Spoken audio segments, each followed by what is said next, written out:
The untouchable True School Sports Empire proudly presents some of the boxing games been missing. Hey, what's going on? Your boy BT, and I came here to talk some boxing with the thousands of True School Sports subscribers. Now, this is the official Terrence Crawford. Exposed! No, not exposed. Okay. Terrence Crawford, Okay. Earl Spence Jr., Okay. undisputed Woo! live fight reaction extravaganza. Yes, it's the glorious day, November 19th. We here, man. So we're here to celebrate this momentous occasion. You know. Oh wait, we don't got no damn fight. Oh, we don't. We ain't got no damn. Oh man, We ain't got no damn Terrence Crawford. Earl Spence. we're here, but they're not here. So we're here. We showed up, Yeah. but they didn't show up. Terrence Crawford wants to argue with. I even seen Terrence Crawford. Terrence Crawford wants to fight the fans. He, Earl Spence talking about barbers on Instagram. I mean, it's all fucked up. But listen, we can talk about that because, as many of you know, November 19th was supposed to be the day that Crawford and Spence fought for Undisputed, the day that we all heard about. Right. It has to happen. Now, somebody who is fighting tonight, who we actually are going to be here for, is none other than your main man, your favorite Mexican fighter, Hasim Munguia, taking up Gonzalo Coria. So hey, Crawford and Spence didn't show up on November 19th, but Hasim Munguia did. So that's what we're here for, you know? Yeah, man. I'll be honest. Munguia for me has been the most protected Mexican fighter. Now he's talking about after this fight that he wants to fight old ass Gigi. So guess what? What's wrong with that? That's a good fight, Man, Old ass Listen. Golovkin might still be the best middleweight in this division. listen, that's fine what you're saying about that. It's not fine. I know he's old, but you know what? Even if he fights him, I still will not respect Munguia because Munguia had a long time before to fight him when Gigi was on his prime. So I'm gonna say again, I'm sorry guys, excuse my language. Fuck Munguia, fuck his team, and I can't wait to get fucked up by somebody. Okay, well anyway, let's acknowledge the fine folks here. If you're here, make sure you smash that like button. Definitely take the time to subscribe.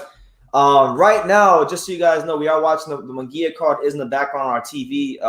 So as the fight moves along, we'll definitely keep you guys up to date with what's going on with that. But yeah, man, I joke around, I kid, but in a way, it is kind of sad because Man. we didn't get Crawford Spence for this particular date. And we got left with either Munguia, Coria, or you can watch Hasim Rahman versus Greg Hardy. You know Greg Hardy, the ex-defensive end? Yeah, for the Dallas Cowboys. For the Panthers. Okay, yeah. Yeah, you know he's a fighter now. He's an MMA fighter now. He's a boxer. He's fighting Hasim Rahman tonight on DAZN. Are you serious? That's what he is? Yeah, you want to watch it later? No. I've got to see all kinds. The Falling Star says, still waiting for the punches to fly and sparkles. We all are. The show continues in the welterweight division, and you guys, the word weight is definitely something that I'm glad you emphasized. Yeah, and speaking about the welterweight division, check out that Boots Edits video that BT just put out. It's an excellent video. History Vault says, BT, where are you at? We're waiting. Well, I'm here now, champ. I thought this call was going to start a little earlier, so that's why I came on a little bit later. But we here, man. We here for what was supposed to be Momentous time. a momentous occasion for boxing, but instead we're here watching Hasim Munguia fight a guy Johnny Beck already knocked out in 2 rounds. Yeah, so. and it's just like BTT. Shout out to Munguia. At least he showed up this date with the other two divas did. But like Terrence Crawford a little bit I gotta be honest. I love Terrence Crawford, like one of my favorite fighters, but recently on Twitter, like he's made himself look really bad. He's attacking. Okay. So there's this guy named Ray Jackson on Twitter who's known for like trolling people. Okay. And he was trolling Terrence Crawford, and Terrence Crawford been going back and forth with him and saying that he has too much time on his hands and that he's broke, and he's calling fans broke. He ain't fucking broke. No, but Terrence Crawford is saying the funny thing is you guys are miserable and all this stuff, but I'm paid and I'm happy and all this stuff. And yeah, I was watching what go along with that, Brandon. I was watching one of he's been getting mad at YouTubers saying I was watching an interview and he was coming out saying about the YouTubers and everything else, and he was saying people don't understand. I'm not gonna call my shots what I want and this and that. People don't understand why I chose the fights I did, why I went to Black Prime, whatever it's called, and this and that. And let me tell you, when I made a comment on the channel, I put like this: you're a fucking free agent. Stop your excuses. You sound like you know what, and you didn't do what you're supposed to do. So I don't hear shit about you. Tell Bud to step up and take the ass from Spence. Man. I agree with that. He does need to he needs to step up and fight him, but I think they both need to step up and fight each other. I think it's crazy to say this because you feel like guys who are as talented as these two, but they're ducking each other. I mean, they're fucking ducking each other. Both of them are ducking each other. I think it's disgusting because I can't believe that supposedly the Tank and Ryan Garcia fight got made before this shit right here. This shit right here is like a fucking soap opera, and it will go on and on and on. I'm really disgusted on both of them, Brendan. I'll be honest with you. I would have loved to either one of us to fight Boop. If they didn't want to fight each other, fight Virgil Ortiz or fight Boots Anderson. They didn't even do that. Now my man Addison Pieta says Spence gotta get to Thurman. He do gotta get to Thurman. And you know what? Listen, man. A lot of people, I'm seeing it a lot these days. Yeah. Like people are slandering Keith Thurman, saying that Keith Thurman, they get. I always see people say negative things about Keith one-time Thurman, but I'm old enough to remember, and I have a long memory to remember that when he was the guy in this division, I saw CBS drawing 5 million viewers for fights. I saw great fights happening on a routine basis, and I saw a champion that wasn't afraid to let his O go and step in the ring with people. Yeah. Now people will say, well, Spence, he ducked Errol Spence, and it's up for interpretation. But I truly believe, as time has went on, and I've had time to go back and kind of rewatch interviews, I truly believe now that it's no different than what's going on with Jaron Ennis. A lot of these guys aren't anxious to face Jaron Ennis because they feel like the risk wasn't worth the reward. And as for Thurman and Spence, I feel like it was kind of the same thing. But that's just me. Thurman is. I'll say this about Thurman. Say what you want about him. He got lost in the woods for a while, went back to what he had to do. But one thing I will say about it, it didn't take as long to make any fight with Thurman. Absolutely. I'll tell you that right. So I have to give respect to Thurman. I can't respect both Crawford and Crawford. I'm a big fan of Crawford. Don't get it twisted. But after all this shit, I don't know if he got a pink skirt on or what he got on, pink underwear is on or whatever the fuck is wrong with him. I don't want to hear excuses because him being a free agent. Spence probably got Alham, he got this and whatever with his problem with Diva, but he's a free freaking agent. That means he can do whatever the hell he wants, and he didn't do it. He didn't come through. So I was watching the interview. I almost fucking just looked at him like, you know what? If I see you, I'm gonna punch you in your fucking mouth. But come on. I'm being a Crawford. What interview are you talking about? What did he say? And what interview are you talking about? The interview with what's that girl? The Kate Abdo? Yeah, man. What did he say that pissed you off? What triggered you? He just goes on talking about, people don't understand, the fans don't understand that we have to do this and we have to look forward to this and that. I'm sick of these fighters saying, what's one thing I'm sick of when it comes to these fighters? And Dope, I'm gonna get to your question, but.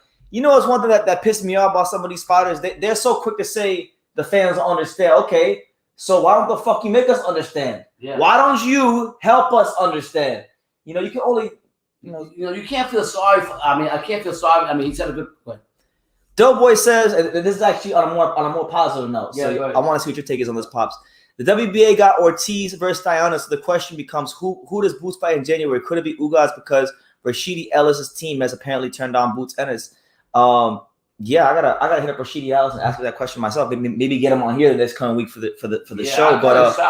But as far as Boots, I'm thinking, it would have had to have been Ugas or Ellis. But if Ellis turned it down, then I feel like Ugas would be a good fight because Ugas. For those of you that don't remember, Ugas and Ennis, they were going back and forth on Twitter back in the early parts of 2020. Talking about a step-up fight, and Ugas did want that fight, and I really do feel like Ugas will make that fight happen. I don't think Ugas is a guy to duck or dodge anybody. His career showed you that. Mm-hmm. So why not? I like that fight. And then if Boots beats him, he'll have to get the big fights. At some point, that's what I'm trying to get at. If even the two divas didn't get the fights that they wanted, they should at least knock on Boots' door, either Thurman's door, whatever the case may be. Do something for the fans to be at least get an appetizer for the main meal. They didn't even do that. Motherfucking Crawford's fighting, no disrespect. Avanesian, decent fighter, but he's not top of the top. Sorry to tell you. That's it. And then you have. By the way, shout out to everybody here. It's your boy BT. Make sure you guys smash the like button because that really helps the video. And definitely let us know what city, what state, and what continent you're watching from so we can give you a shout out. I want to know how international we are on this broadcast. But we got Munguia later on today. Right now, the card just started. Mm-hmm. There's one fighter on the Munguia card that I am kind of intrigued to see, and that's a 15-0 Mexican prospect in the 140-pound division, Diego Torres. I think Diego Torres is a good fighter. I saw him fight the last time on the Munguia Ballard undercard. Yeah. So he's probably like the main guy on the undercard that I'm looking forward to watch. But right now, we have Benito Sanchez Garcia, 16-6-2, taking out Jose Angel Garcia Rodriguez, 8-0-2. So that's what's on TV right now. But anyway, Pops, don't cut me off. I want to get to these comments because I am behind. Rocky Austin says, one-time Thurman, baby. Yes, sir. Keith one-time Thurman. He's here. Don't sleep on Keith Thurman. We can't sleep on Keith Thurman. He's one of the smartest fighters in boxing. Whoop, whoop says, you're really that guy, BT. I hope the bitches come your way right now. Well, maybe not right now, but maybe later on. Daniel Rubin, my main guy, Daniel Rubin, he says, what happened to the greatest show on ice today? You choked. You guys choked. Yeah, fucking Spencer Knight got completely destroyed by Huberto in the shootout, and then we choked. So I mean, I'm not too pissed about it because we got a point and it was against the Flames, so it's Western Conference team. It doesn't really affect us. We got the point, but yeah, we got to really tighten some things up. Yeah, for sure. Good game though. Yeah. Let me see. Yeah, and I'm with Larry on this one. I'm a Larry. Like Terrence Crawford has long been one of my favorite fighters, but even with me, because like he's making comments that like even if he's not talking about me, because he probably doesn't even know who I am. Yeah. He's talking about people like me, like he's going on YouTube people, podcasters, people that really are the only people in the world that talk about him every day. So, well, they should be thankful that you have the YouTubers and that to get to promote himself, because he's definitely gonna promote himself. That's it. Let me see. I'm sick of hearing about Spencer Crawford. Their fight isn't even big anymore. It's long since past due. I agree with that. I only titled the live Errol Spence versus Terrence Crawford because the reality is this was supposed to be the day. And I figured it'd be better than titling it Munguia versus Gonzalo Coria. Yeah, I mean, after Munguia gets it done, I hope that he actually gets a real fight down the road. Like I was telling BT before or during the live, I'm not really too keen on him wanting to fight an old ass GG. What does it do for him? Yeah. Okay. Let me see. Well, look, man. If y'all got your questions, y'all feel free to drop them. I'm gonna put the sound on and start paying attention to the card. You guys, BT just had some great interviews with Mickey Bay. What's that guy's name from Philadelphia? Teak Overton. You got him. Then we had also I forgot the guy's name. Steve Gaffard. So check out our interviews that we have. BT's been grinding, trying to get interviews, get different things different than other channels to try to make it better for us and for you guys. Shout out to my man, Child of the King, out there in Dania, the greatest city in the world. Woo! That's what Charlie. Charlie, God bless. Bud spent his entire career with Top Rank at 35 and thinks he's going to come to PBC and bypass them who made his career at PBC. It wasn't going to happen. Based on that alone, that's a great way to look at it. They invested a lot of money into Keith one-time Thurman, so it is what it is. But listen, the ship has sailed. The ship has sailed, and I'm watching it sail. And we're here for the Munguia. I don't want to call him the Mexican bum slayer, but like you think Munguia's gonna win differently? Is this guy any good? So let's talk about the main event tonight because we got Munguia, right? He's fighting later on. He's fighting the Argentinian Gonzalo Coria.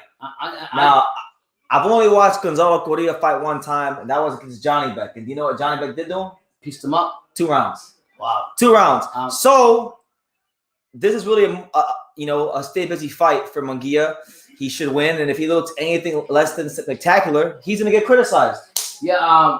Have you talked to your boy Johnny from Argentina? Because he knows Argentina. He says he's going to get pieced up. The guys who get pieced up? Yep. Oh, man. Matthew Boone, Houston, Texas. Shout out to you, Chad. H-Town. Shout out to the Houston Astros, world champions.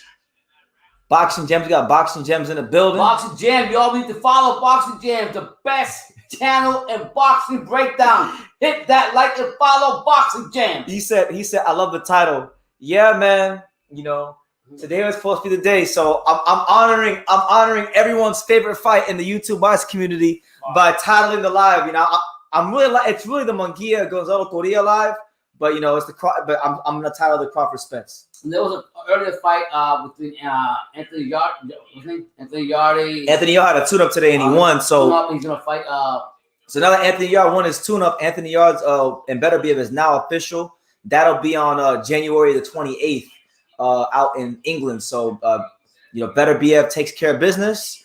We should be looking at Better BF versus Bivol for undisputed at the earliest, right? For real, yeah. Mid 2023. You know, God willing. We're coming back from injury, right? Better BF, yeah. So yeah. Do you think Munguia and GGG will fight in 2023? And this comes from my main man, Kenne. I don't want to butcher your name, but shout out to you, Chad. Yeah, shout out KD. I just call you KD like Kevin Durant. Yeah. KD. I feel like that's one of the only big fights to make in the middleweight division because this people don't understand. Like, and I cannot emphasize this enough. This is not just a bad middleweight division. This is a historically bad middleweight division. Yeah. There really aren't a whole lot of good fights to make. Now, I think it can happen, but I believe it was I don't know if it was the WBO or WBA, but Golovkin just randomly popped up in number one in one of the sanctioning bodies 168 rankings. So maybe he winds up staying at 168 long term and doesn't fight Munguia or Johnny Beck or Carlos Adames or any of these guys at 160. I mean, but fighting an OGG right now, I get it if you don't have nobody in your resume that's good. So I get it, having his name on it is good, but what would that do for anybody to fight him now as old as he is? I'll tell you, I'm a big GG fan, but I think you should watch it up. You can't really say that because you don't think so? He became a unified champion this year. Well, God bless him, but I'm saying I still don't see the He beat Murata. He beat Murata, who's a solid fighter. Right, so but he's not what he was. Right, that's what I meant to say. But he's not washed either. I wouldn't call him washed. Well, what I'm saying he's not what he was. Do you feel that anybody that fights is a worthy fight for them for their resume or whatever the case may be? Yes. What kind of question is that? He's the only name at 160. Okay. Who else did I fight at 160? What I'm saying, but is it? He's an old guy. So what are you really going to get out of that? You're fighting one of the biggest name. You're fighting the biggest name in your weight class. 160. There's no bigger name than Golovkin at 160. Name me a bigger name at 160. And you can't say he's washed because he beat Ryota Murata earlier this year. Yeah, I get that. I know Murata wasn't no great fighter. I mean, yeah. But still, like if you could beat the Muratas at his age, it still shows you're at a good level. So if let's say for hypothetically speaking, Munguia goes in there and beats the fuck out of GG. That's a great win for Munguia. That's an amazing win for Munguia. Even as old as GG is, it's an amazing win. I wouldn't classify. For me, I wouldn't because GG's old. He doesn't have the same skills. He could have fought him. This would be the first like top guy he's ever beaten his whole boxing career. Would it be the best fighter on his resume? Yes, by like 10,000 miles. Okay. Yes. Okay, so for him, it's good. I mean, if he beat Golovkin, and let's just say if it was for the world title, right? Mm-hmm.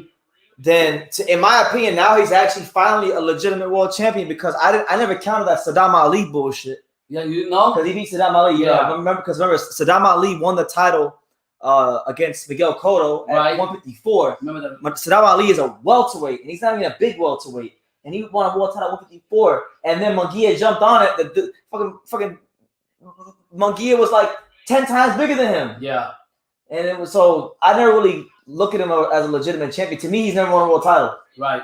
So let me ask you a question: will you get out for that fight? What do you mean? Like, will you be so excited for that fight, GG Munguia, right now? Or you just watch it? I'd watch it. I wouldn't say I'd be like. To me, the best fight to make in the middleweight division right now. It's not gonna happen because Top Rank won't do it. But I would like to see Carlos Adames versus Johnny Beck. Ooh. That's what I want to see. I want to see Carlos Adames get a shot at glory. Yeah. I want to see Carlos Adames fight the boogeyman. So you're basically saying because of the politics, it won't happen. I know it won't happen. It's not a matter of I think. I know it won't happen. Wow. Don't ask how I know, but I know. Yeah, you don't think. Okay. QC says, "What's up, fellas? Just showing love to the channel. I can't watch Munguia to be honest. He's like 70-0 in real fights. He's I'm with you on that one. He might become like Julio Cesar Chavez. Just padded. He's shining that record up. He's shining that record up nice and good. But see, Chavez fought some killers. So you can't beat Chavez if you don't fight some killers. So he got maybe that's too much. But Yeah, he's listen. I'm just here because He's the messenger. I'm celebrating the biggest fight in boxing. Yeah. Terrence Carr versus Joe Spell. That's what I'm here to do. Yeah. You know, it's by way of Charlotte, North Carolina, from Ocala, California. Woo, Charlotte, let's go. They call me Katie at work. LOL. It's like Kenya Demitros. Okay. Kenya Demitros, but I think that would be a big fight considering Munguia's resume. Yeah, no, absolutely. It'd be a massive fight because, like you said, Munguia's resume is leaving a lot to be desired if we're putting it lightly. Mm-hmm. And the sad part for Munguia is, I mean, I know he's avoided fights. Like, he didn't want to fight Andre. He didn't want to fight Johnny Beck earlier in the year when he could have fought in the interim. So, like, they have been protecting him, Xanafer Promotions and Golden Boy. But even if he wanted to make big fights at middleweight, it's not like there's a whole lot of options either. It's not a great division. I mean, look, the only fights there for him are Johnny Beck, Golovkin, Carlos Adames, Chris Eubank, Falcao. I mean, and like half those fights I named, like those aren't fights that people are necessarily clamoring for. Let me ask you a question. Just a question, food for thought. After watching Johnny Beck's last fight, right? And if he fought Gigi, who would you pick in that fight? From what you've seen from Johnny Beck in his last fight. Who again? I said Johnny Beck, right? Which we see his last fight. Or the Golovkin? Yeah. Who would you pick? That's a good question. that's actually a really good question. Who would you guys pick? I mean, what I understand is Bentley had a great fight, right? He showed up and did what he had to do. But Johnny Beck was every fighter has an off night. We've talked about this before. Hold on. Easy Dime says, are there any boxing fights on tonight? Yeah, I'm watching right now. We got I'm watching the undercard from Munguia versus Gonzalo Coria. That's on the Zone. That's the only real boxing card on. The other boxing card on. And I'm not gonna lie, if this card don't liven up, I might actually go watch Hasim Rahman versus Greg Hardy. Okay. I might do it. I might even take a poll. What do you guys think? I'm gonna because listen, it's been a slow week in boxing. Yes, it's been a slow. It's gonna be a bit of a slow night. So I'll let y'all vote. But in the comments, would you guys rather me stay live and watch Haim Munguia against Gonzalo Coria, or would you rather me watch Hasim Rahman versus Greg Hardy? Yeah. Hasim Rahman Jr. I should say versus Greg Hardy, because they're both under the zone. I can get both of them. So let me know. Shout out to Black Light in Jamaica. Jamaica, man. You know what I'm saying? The Jamaican patties. Woo! Harold says, is Harold watching it? Munguia, he's watching Hasim Rahman versus Greg Hardy. He be liking that crap, huh? Yeah, hell yeah. That's what I'm talking about, Harold. Munguia really is Zorro 2.0. I don't think he's as good as Zorro, and I don't think believe it or not, I don't even think he beat fighters as good as Zorro. I know people want to shit on Zorro's resume because it's maybe not the best, but Zorro actually beat decent fighters. Munguia's beat a couple decent fighters as well, but Zorro beat some good fighters. He didn't beat no elite fighters. He didn't beat no creme de la creme top shelf fighters. Apart from not really nobody, no. But I would say the level of competition Zorro fought is like a level and a half higher than what Munguia fought. So it really shows you the level of competition Munguia has fought. Mm-hmm. Venom, shout out to you, champ. He says, what up, BT and Pops? What do you think about this BS Loma not being pay-per-view? What do you think about Haney BS Loma not being pay-per-view? I'll tell you what, I think it's a great that's why say what you want about Bob Arum, but I like what he's doing. He put him out there on ESPN Plus, and he's making it available for everybody to see the fight. I think that speaks volumes for the Bob father. Yes, so I'm happy with that. Yeah, honestly, like Haney and Loma, I'd be okay if it didn't happen. Like I'm not. It's not a fight that I'm like all over the moon about if it does or doesn't happen. If it happens, cool. Are you serious? I don't care. Devin's gonna beat him, and people are gonna say, "Get the fuck out of here!" Loma's gonna come in there and take the motherfucking belt. And then I'm gonna have to hear you when Devin doesn't knock him out. You're gonna say he wins, but he's not impressive. What do you see in Devin that's gonna to be a definite? We've gone through this already. I'm not gonna I've gone through this. We've already gone through this. When Loma fought, you want to see him get a rise out of me. You're not gonna get a rise out of me. Because Loma was a year out. He was rusty last fight. People criticizing him. Give him the training. Like you said, give me the time to train. Honestly, I will show you up. If they fight, I hope Devin Haney just will make me happy. You know what make me happy? Yeah. If Devin knocks him the fuck out. It's not gonna happen because Devin don't punch like that. No. But if Devin Haney knocks out or stops Lomachenko, that's the only way that fight made me happy. So you riding with Haney? I'm riding with Loma. I think Loma's gonna come take them belts. My man, Hand History Vault says that I should definitely watch Hasim Rahman versus Greg Hardy. Why isn't Rahman fighting TRT Vitor Belfort? I have no clue. I haven't been following that. I've just been seeing the. Yeah. I'll tell you this. I'll tell you guys the best thing I've seen. The dude, because Hyro showed me yesterday. The dude, Anthony Taylor. What happened? Yeah. Anthony Taylor, the MMA fighter. I guess the dude, what was his name? Dylan Dennis, whatever the influencer's name is. He was bullying someone and he got mad. He said, "Motherfucker, I'm an MMA fighter. Fight me, punch me." And then they started street fighting in the parking lot. What? That shit was awesome. Oh my lord. That was the best thing that happened this week. Yeah. Was Anthony Taylor and the dude Dylan Dennis, whatever his name is, duking it out in the parking lot, throwing street fighting. For real? For real. That was crazy ass shit. Yeah.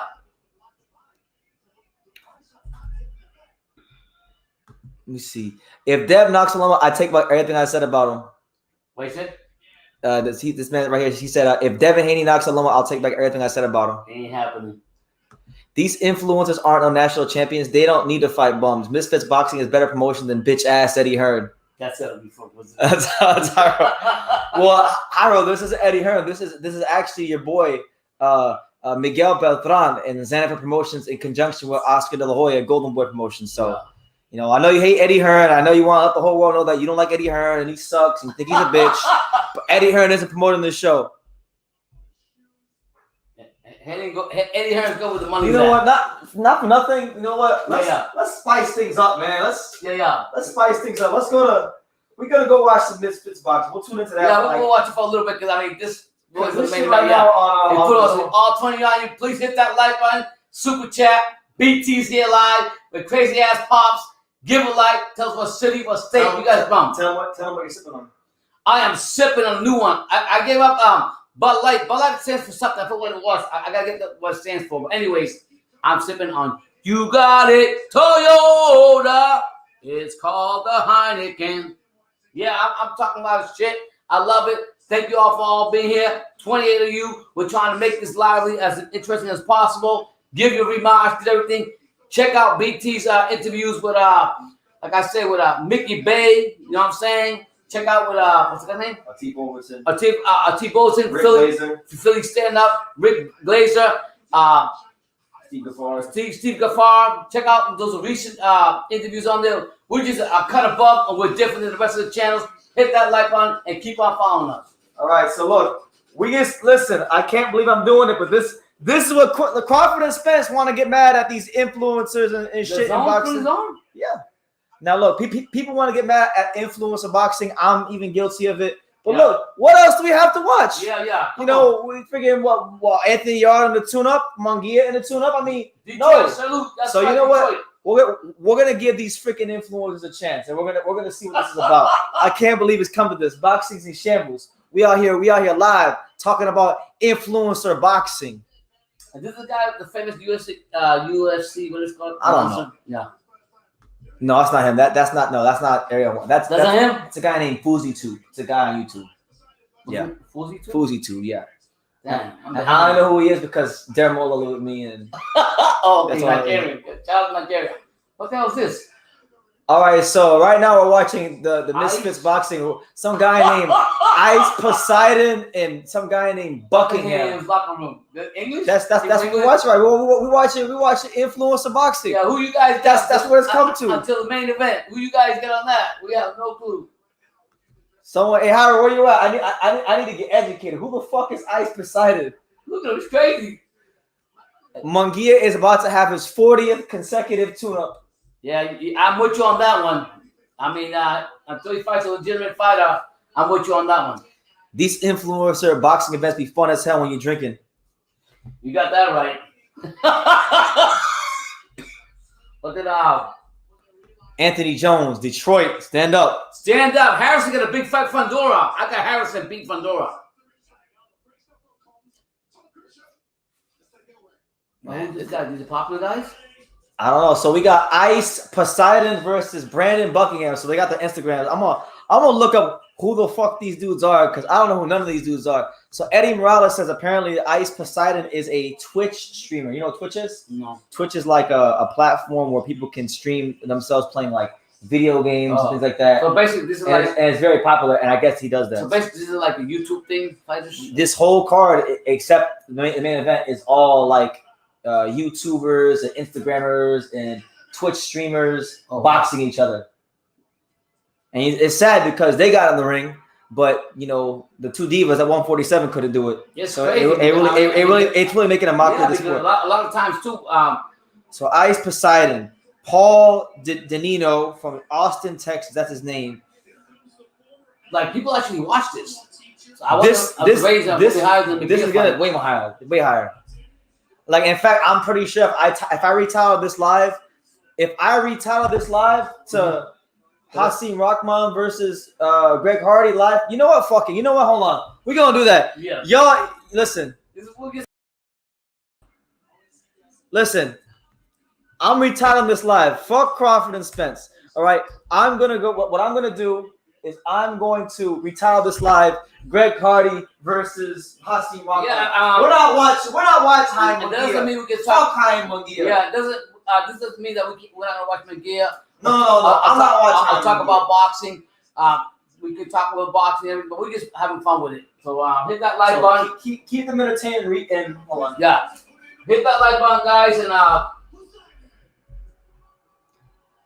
yeah, hit that like button. Go through the comments. Just go through the comments. Yeah, I will. Because I'm gonna do this right. We're gonna. Let's go. I'll go through the comments here. Eddie Morales says Ice is a Twitch streamer. I know. I read that already. Harold says Ice is in a real life streamer who goes around. Oh yeah. I know you know, Harold. That's what I'm talking about. Okay, Marlon says Fandor is a fight away from a real title. Yeah, I mean, we can see him and Jamal Charlo go at it, but I'll be honest with you, I won't sleep on Harris. Harris got that. We know what Harris is going to bring. We know that he's a good defensive fighter. He goes to the body a lot, and I mean, you just never know what Harris is going to do as long as you don't fall asleep in the later rounds. Kenneth says, say what you want about influence boxing, but it brings more eyes to the sport. And honestly, I think, yeah, you're right. You're 100% right. Kenneth Demetros. You're definitely right what you're saying. It's true any kind of way, whether it's a YouTuber, Jake Paul, doing his fighting, whatever. And this right here, it does bring more to the sport. So I totally agree with you. Shout out to you for that comment. Anybody else give you a like? What city, what state you guys are from? Hasim Rahman's gonna beat the dog shit out of Greg Hardy. I can't wait. Yeah, he's an old guy too, isn't he? Big guy, but he's an old guy. He's an old ass that guy. So I mean, let me see what I got.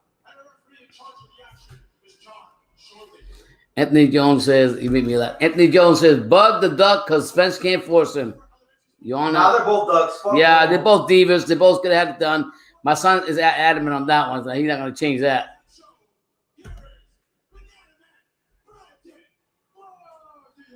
See what he says. It seems like Tank is really done with Mayweather Promotions, but he will continue to work with me. He's not done with them. He had a chance to leave him. He didn't leave him. He's not leaving them. He's gonna stay with me along those LOB and Mayweather and stay right where he's fucking at. He had a chance to leave the whole promotion, go somewhere else, or be a free agent, and he didn't do it. So I totally don't think that he's gonna do that. But thanks for your comment, Marlon. That's right, Anthony Jones. 313, Detroit. Salute. And I like Harrison, the Kronk Gym. A lot of history of boxing out there. So shout out to Detroit. That's an old comment, I think. Is it? You went up? Yeah. Yeah, that old comment. Okay. There's no more down here. Let me go check the comments. Yeah, right now, guys. Harold says, don't be surprised if we see Philip Herbert in these Misfits cards. We know who is. Nah, I don't think so. I think. No, he's saying that because his promoter helped put these on. Did he? Oh, okay. Solomon. Okay. Shit, you know what? I feel like that actually be a good marketing strategy for Hergovich because a lot of people who don't watch boxing watch these cards. So I feel like they should be getting on all these influencer cards that Solomon's a part of. Yeah. And then go back to boxing. And then make sure you put them in there with the biggest cans you can find and get big knockouts. Yeah. So people can get it. People can get more. Marlon says Mayweather Promotions hasn't promoted Tank's recent fight announcement. Okay, I didn't know that. I thought that you still with Long Ellaby, Long Nose Ellaby, and him. They got something to do with it. I think that Al Heyman, well, somebody got something to do with it. But yeah, so I don't know what fights are coming on next week. I don't know who's fighting. John Ryder versus Parker, Prograis Zepeda, and Dillian White versus tomorrow. Next week. Yeah, and Dillian White versus wow, Franklin, and then the next day is Adam Azim versus Ryan Charlton. Damn, we got next week's gonna be a fire ass fight venue. We're gonna have some real good fights. Today's like the lax YouTuber. What's it called? Misfits Boxing. Misfits Boxing, and then you got Munguia fighting tonight. But next week is gonna be a lot better than what it is today. Thank all you guys for being here. 18 of you guys, hit that like button if you haven't. Talk about whatever you want to talk to until we get into this. What's going on tonight? It's all good. Oh, okay, Marlon. Thank you for telling me that. I didn't know that. I don't really know anymore what's up with Tank, because Tank, I don't know what way he's gonna go, what's he gonna do. I'm happy that fight with him and Ryan Garcia looks like it's finalized. Oh, yeah, just so you know, Greg Hardy, the fight in the main event. Yeah. I think Shannon Briggs is his trainer or his hype man or something, because he was at the press conference. Oh my Lord, let's go, champ. Yeah, so I mean, for Tank, I'm happy that they got that fight done with Ryan Garcia. It's a great fight. I think Tank, we'll know what Tank brings to the table, but I'm riding with Ryan Garcia. I think Ryan Garcia is out there to prove to people that, I have whatever case I had, all these issues, blah blah blah, whatever it is. I'm gonna try to prove everybody wrong. So I'm riding with Ryan Garcia. I like what he brings. I like what he likes, and that's not saying much. That's when you don't like Ryan Garcia. No, I'm riding with Garcia. Why? Why all of a sudden? What's the change of heart? I just think Garcia is gonna out there to prove people wrong. I think what people think that Garcia is this soft, lanky ass guy that runs away from fights or that always gets hurt before a fight. And this time he actually went out there and told Golden Boy, I want this fight with Tank, so I'm coming. So shout out to Garcia. I'm riding with him. That's right, MAW. Like and subscribe, folks. That's right.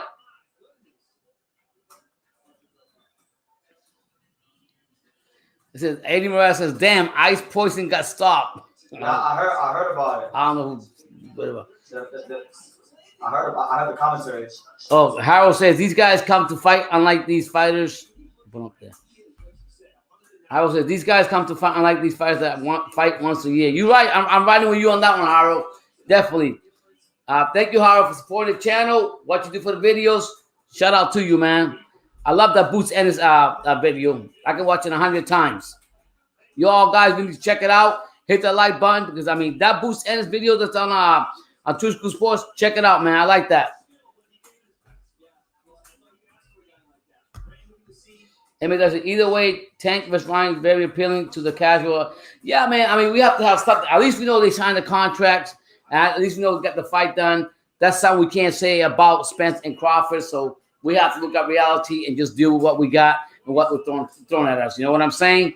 I just think what I do like about the Tank and Ryan fight is that the promotional companies came together and they actually agreed to have this fight, which I think is a good sign for other promotional companies to do the same thing instead of being selfish and have the egos get in the way.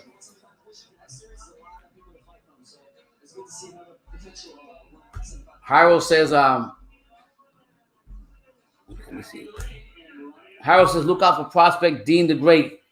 Oh, yeah, I heard about Dean the Great. What's he do? That black kid on Instagram talking shit to Floyd. What? Is it crazy? Is he like a crazy guy? He was saying that he beat the fuck out of Floyd. I agree. Floyd Mayweather dunked. Floyd was right there? No, he was on Instagram. I saw a video. He was hitting the back. He actually looked pretty good. Are you serious? He actually had a little skill. Brennan likes him. All right. We're good. All right. So. Oh shit. All right. So fuck all that. Fuck the two deals at welterweight.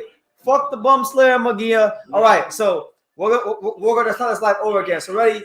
3, 2, 1, and action. Hey, what's going on? No. I hate what's going on. Yeah. The untouchable True School Sports Empire proudly presents some of the boxing games you're missing.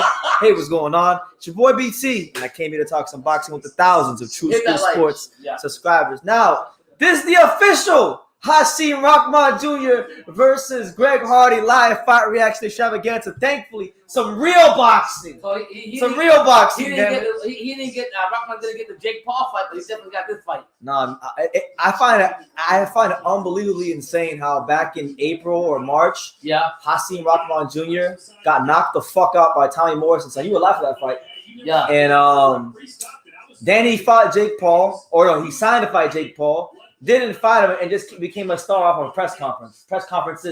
Exposed him to being something he's not. Yeah. Became a star. Like he hasn't become a bigger name because of him as a fighter. He became a bigger name because of the press conference. Right. This dude got fucked up. Oh my god. Oh shit. Man, I need to get in that ring, Brandon. Shit. Are these guys serious, Brandon? This shit. Man, they're fighting. This is what Crawford especially be doing. Oh my lord. Man.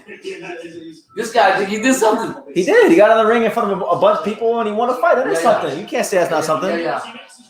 So yeah, we're here, man. The untouchable. We're here. Listen, I don't know shit about shit when it comes to these influencers, but we're here. Yeah. Because we're not gonna all these influencers up on YouTube? YouTube, Twitch, Instagram. What's Twitch? I just told you what Twitch was. I just told you what it was. It's a website where people play video games and they stream themselves playing video games. Oh my! There's people making millions of dollars doing that. While they play video games? Like they'll be playing video games. Millions of people. Yeah, I think talk about this. Are you serious? Hyro says they're in a real venue, unlike Resorts World. Where are they fighting? Who's this guy? Like everybody has a guy that they look to for opinions. They sure like. A lot of people what the fuck is this guy? This guy, his coach. Waiting for my boxing advice, like what opinions are good. Yeah, his coach. Oh my god, this is fucking soap opera. Shit, hey. But like I said, like Marlon said, it brings exposure to boxing. It's got to the point in boxing where I would rather watch these influencers fight than watch Haim Munguia say no, Mexico, and then just say he's not gonna fight anybody. Just talk about him being Mexican and how he's willing to fight anybody. Fuck that shit. We gotta have that shit in boxing. I need something different. I need to see motherfuckers go in there and rumble. Let me ask you a question, Brandon. Since Andre has been active, right? Andre has been active. Hold on.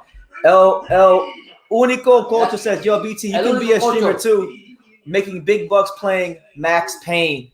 Think so? Max Payne's a military thing? Max Payne's a game I have on PlayStation 2. You know what? That's probably something I should look into is streaming games. Because for me, I would say overall, out of all the games I play, I would say I'm a mediocre video game player, which is a good thing because it makes for good entertainment. Yeah. You know, I'll be winning and I'll be losing and I'll be going crazy. So I would actually probably be a really good Twitch streamer. So whatever game you play, you show to people and they watch it? Well, I can't play like this old ass system. No, I have to get like the software and find a way to do it. But yeah. So other people want to watch you play a game. Let's take a poll. Guys. I don't know nothing about guys, all right, we'll take a poll. For the 26 of you that are here, if I became a Twitch streamer, because look, I'll show you. Look, let me show you guys. Look, these are obviously games that I would have to actually go about $400 for the game.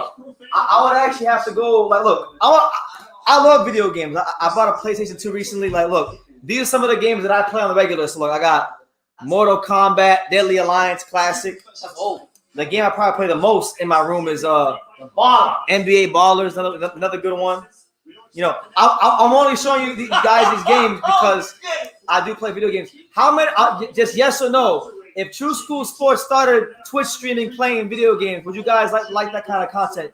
Just say yes or no in the comments. You know, MLB Slugfest 2004. That's another one. You know, they mentioned it. This is Max Payne. Okay, yeah. Max Payne. You know, we got Max Payne. You know what I'm saying? Damn, Kingdom Hearts, another classic. You know, so what the people play old games and new games, or how's it work? All kinds of games, yeah. Some people play newer games, some people play older games. But there's a big market online for like older retro games. And people tune into that? Yeah. Wow, it's crazy. All 31, make sure you hit that like button. Hyrule says, when are you going to get a PS5? That shit is old. Fuck PS5. And fuck you for asking that question. PS2. PS2 all day. Donate to the channel and we'll get it. Hyrule, if you keep, unless you're going to donate me the money for the PS5, shut the hell up about the PS5. Does it got one? You know, SmackDown versus Raw, classic. Woo! You know, Virtua Fighter 4, classic. Woo! You know what I'm saying? Yeah. You know, go to the next pile. Go to the next pile. And on to the next. You know what I'm saying? 50 Cent, Bulletproof, Woo! classic. 50 Cent. You know, Oh, this would be fun to play online. Fight Night Round 2. You know what I'm saying? Wow. Grand Theft Auto Vice City. I mean, got Gran Turismo, another one, another classic. Are these like old games? Yeah, these are old games. Need for Speed Underground. You know. So what else we got? FIFA 2002 with Thierry Henry. World Cup starts tomorrow, guys. You know what I'm saying? One of my favorite games of all time. NHL Hits 2003. Oh man, yeah. And then, make me feel old. SSX. So yeah, these are the games that I like to play. So if you guys, I mean, I don't know a whole lot about like Twitch streaming, so I have to like look up like what I would need to get as far as like software and things like that. But just let me know yes or no. Would you guys like to see me start playing video games and streaming them like on Twitch and shit? What do? You just play the games, people watch you play the games, and that's it? I don't get it. Yeah. Like imagine like right now, if I was, instead of us talking right now, imagine if on the screen, let's say I was playing like NBA Ballers, right? Like people would watch me play it, and there'd be a little box of me in the corner, me playing it, and people could talk to you, interact to you while you're playing the games. And yeah, it's a really big deal. Oh, I'm way behind. Yeah. Yeah. Wow. I never played Kingdom Hearts 2 because when I went and I bought all these games recently, I never played Kingdom Hearts 1. I just started playing Kingdom Hearts 1. What is that? Kingdom Hearts 1, it's like an adventure game. It's like like a Disney character like Mickey Mouse and Donald Duck. Yeah. He's laughing. He's like, yeah. Yeah, and Hyro's not wrong about this. There's people that interview athletes while playing video games. Yeah, it's a big thing. Like, yeah, it's a big thing. Wow. Yeah, it's a big thing. Yo, I'm behind the times, bro, Brandon. Let me see. No cap. If you get a Series S, they have loads of original Xbox games. Yeah, I'll look into it. Eddie wants to know, do you have the video game Bully? No, I know about that game. I never played it. What is it? I never played it, but it's a game called Bully. It was a popular game on PS2 back in the day. PS2, yeah, Bully. Yeah. Yeah, that was a great game. That was a great game. SmackDown, Here Comes the Pain with Brock Lesnar. Yeah, I remember that. That was a great game. Have you done it before? Hell yeah. Yeah. I remember. Wow. Damn. So this is pretty big. So Yeah. what I have to go to Twitch and watch people? Twitch.com. Yeah. And it's not just for video games. Like some people play like live music on Twitch. And people get off on that? Yeah, it's a big thing. Oh my God, I'm way behind.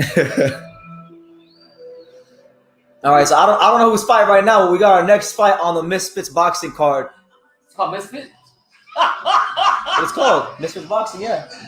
Hyro says, Pops, you remind me of Ricardo Mayoga because you give no fucks to tell a guy he's a bitch or smack him in his face. You got that right. I'm the same way. You got that right, Hyro. The best wrestling game was on N64, No Mercy. That was a great game. My favorite game probably.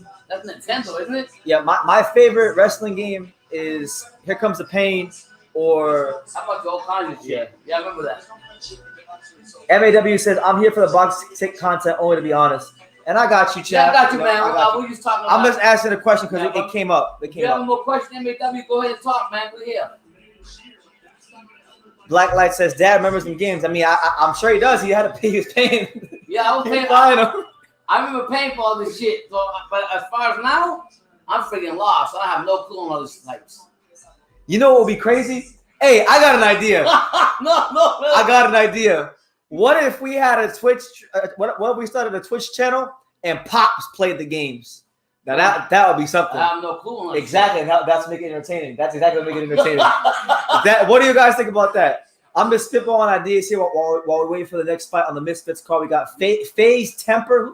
Who the fuck is FaZe? Yeah, I don't worry about this Misfits bullshit here, but Munguia's gonna win this fight and hopefully he gets better. Any other real boxing questions you guys got? MAW, anybody else? Throw them out there. We're here. We're just trying to open up to everybody, make interest. A topic about anything. So you guys can talk about boxing. What do you think about the Tank Davis and Ryan Garcia fight? What do you think? This is off. So Eddie said he wants to see you play the game Fight Night Champions. No clue. It's like it's the most recent Fight Night game because those Fight Night rounds 1 through 4. Yeah. The one with Hopkins is number 2. Okay. The champion was like the last game they made like 10 years ago. Okay, Eddie, my son put me on a game one day. We'll do it for sure. I have no clue, but I'll do it. My man KD says, I think once influencer boxing gets big, they'll start putting them as undercards and co-mains for real boxing cards. Yeah, especially if these guys aren't fighting. If these guys are bringing eyeballs, if they're making money, if the other dudes don't want to fight because they want to be divas, then it's gonna happen. Do you think that the influencers and YouTubers get more exposure than the regular fighters, regular boxers? Maybe not. Actually, well, yeah, I think so because it's a different audience. Like this is a boxing channel, right? We love boxing here. Right. So there's a whole world out there that doesn't know who the fuck Terrence Crawford and Errol Spence are. Right. So, wow. Let me see. FaZe Temper got knocked out by Slim, who was trained by Saddam Ali. Yeah, a lot of these influencers dudes have real boxers that trained them. Like I know I watched one of these cards last year. It was the Social Gloves card. There's a guy named Austin McBroom, and he was trying to reach his program. Are you serious? Yeah, that's my favorite. They actually hire boxers to train them? Yeah, to make money. They gotta make money, man. So we're here, the untouchable True School Sports Empire. This is crazy. This is the best sponsor right there, Brendan, for Everton. Oh, God. That really tells you everything. Yeah. Fight Night Round 4 was the best boxing game. That was a great game. I love Fight Night Round 4, especially playing with Pernell Whitaker. Yeah, I'm kind of surprised that Mayweather didn't come up with a new game or something. He would have made a lot of money off of that. Are you two in the blame game between Spence and Butt, or just pissed off being shoved again like me? I'm on the latter. I'm not into playing the blame game. Who gives a fuck? I don't like either one of them at this point. Get them out of here. Send them packing. How you say, but they didn't sign a contract? They didn't sign a contract. Better than saying if you don't sign a contract, you want to get kicked for you. Oh yeah. Now Eddie brings a great point. Shannon Briggs might fight on one of these influencer cards. He's currently in talks to fight. They were talking about getting in the fight on this card. Are you serious? Hey, shit. I'll tell you this. How about Shannon Briggs and Jake Paul? They gonna make Jake Paul Shannon Briggs take a dive. Seriously? That's what I think. He's a big dude. Just, give him a couple million. Yeah. I'll fall too. Is that Canelo tune-up really gonna be a mandatory? I don't. Oh shit! Love it. Oh shit! Sam, FaZe Temper. FaZe Temper. We want to knock the fuck out of him. That dude out. He ain't getting back up. Oh shit! FaZe Temper. Whoa! Who the fuck is FaZe Temper? I don't know who the fuck FaZe Temper is, but he knocked that dude the fuck out. And the guy saying thank you for knocking me the fuck out. Oh my god. Oh my god, I seen it all. What was saying, Brandon, about we're talking about something. I lost track. Influencer boxing is mostly casual, but they can bring crossover appeal to real stars in boxing because boxing can't make it without I agree. And a lot of these guys like Crawford and Spence don't promote themselves and don't care about that type of stuff. So I guess you need that. So you're saying basically let's take for example. Hyro says, you see why I love these cards, the first punch you through. Yeah, I mean these guys aren't that good at boxing, but the shit is entertaining. Yeah. Like if I'm someone now look, if I wasn't BT and I didn't know a whole lot about boxing, if I was just like somebody who doesn't know shit about boxing, this should be the greatest thing ever. Yeah, I would be saying, yo, I'll be saying boxing should be like this. Let me ask you a question. This is crazy, and you guys can answer this. For a promoter, would it be better to promote an influencer or YouTuber or an actual boxer? Which one you make more money from? Depends on who the boxer is. I think Jake Paul. If you had Jake Paul, let's say you had a Jake Paul fight, right? And you're on the card, you got Crawford, Spence, whatever. It will sell. You make big money off of that shit. Because Jake Paul's big name and YouTuber, people follow him, whatever. I don't know if promoters like that, but it is what it is. We here, man. Make sure you smack. Hyro, you know who these people are? Hyro knows all these guys are. He watches all these influencer cards because he says this is the real boxing. But these guys like active on YouTube or something? I just told you what they were. Yeah. Some of these guys are YouTubers. Some of them are on Twitch. Some of them are on Instagram. Some of them are on all of them. Wow. That's crazy. Like I don't know who the fuck none of these dudes are. I have no clue myself. I just know who you are. Shout out to all 27 of you all being live with us. My gear's gonna win tonight. We'll see what happens with him. Watch this influencer, whatever this thing's called. And thank you for being here. Hit that like. Shit, that's all we got. But next week's gonna be a good thing. Brandon was just telling me all kinds of shit.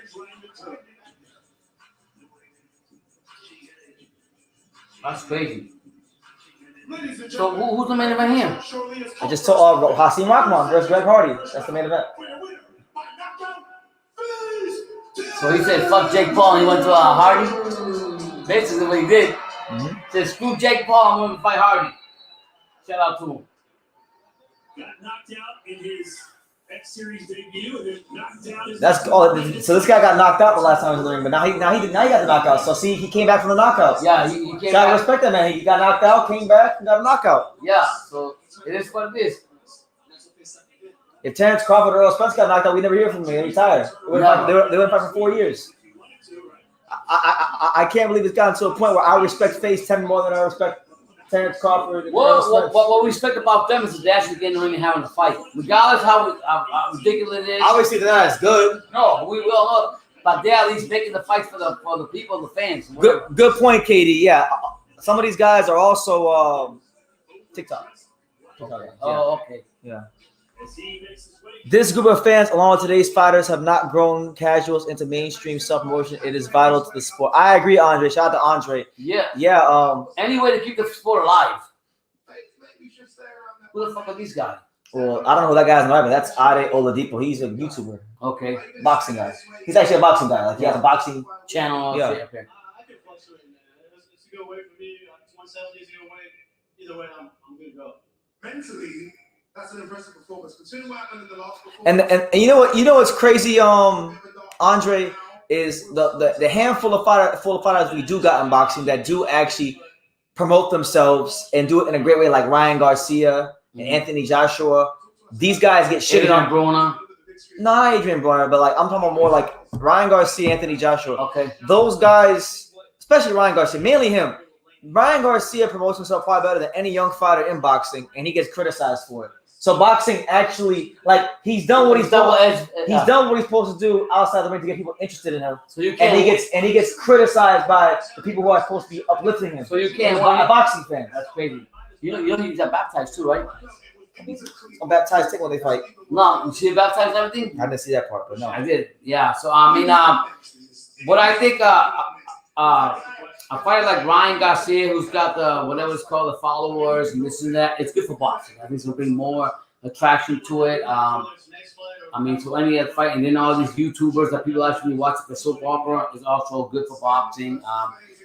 In the beginning, I thought that exhibition, all that shit, I didn't agree with it, but my son told me it's great for boxing because it brings the spectrum, it brings more eye to the sport. So yeah. So this Misfits card, it's moving along. Dudes just getting knocked out cold in the first round. This is gonna go real quick, real fast, like literally, yeah. All you all 30. Shit, we might actually have to. We might still get a chance to watch the Munguia card. Yeah. All three of you guys, 33, hit that like button. Tell us what city, what state, what country you're from. We'll give you a shout out, and whatever you want to talk about, we have the time. Hyro says, I hope bitch ass King Kenny loses. This guy's got 2 decisions in a row. I don't know who that is, but damn, he's deep into that shit. Hell yeah, this is his thing. I'm in Hyro's neck of the woods. I'm out of my damn. Hyro, you watch everything. WWF. What don't you watch? Bare knuckle fighting. You watch that, Hyro? Let me see. It's good. It's good to look at growing the sport, but to be honest, that drama shit doesn't appeal to me if I already know how good the fighters are. I agree with that. Yeah, I'm with you on that. I'm not really into all this. Because the influencers do a good job of stirring up drama, but sometimes you just know that like one guy is better than the other. Yeah, MAW, I'm with you on that. I don't like this shit. I want to see just straight boxing, but you know, we live in a society now that everybody accepts everything. What are we gonna do? That's why Ryan Garcia is going to be the biggest star in the sport once Canelo retires. Him and Jake Paul are really pioneers in the sport for utilizing their social media influence. I agree. You know, he's, you know, and you know, maybe I'm in a bit more of a privileged position because I've actually had the chance to watch all these guys train up close in person. So I've seen Devin Haney train in person. I've seen T.O. spar in person. I've seen Shakur Stevenson spar. I've seen Ryan Garcia train in person. And I'm telling you guys, Ryan Garcia out of that bunch, just my opinion, we're talking about just pure talent, God-given ability. That's the man right there out of that bunch. People don't like hearing that, but I've seen it.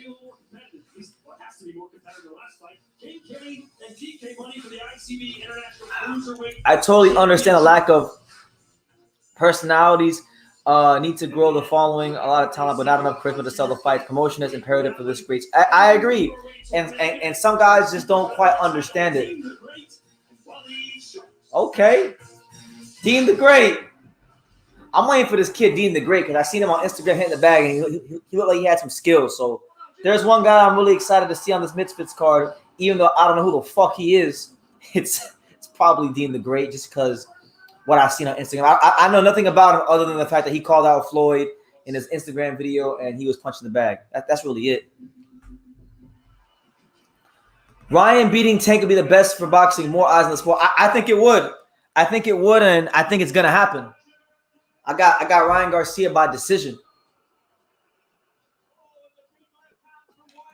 He's gonna use that tall, lanky frame to outbox him.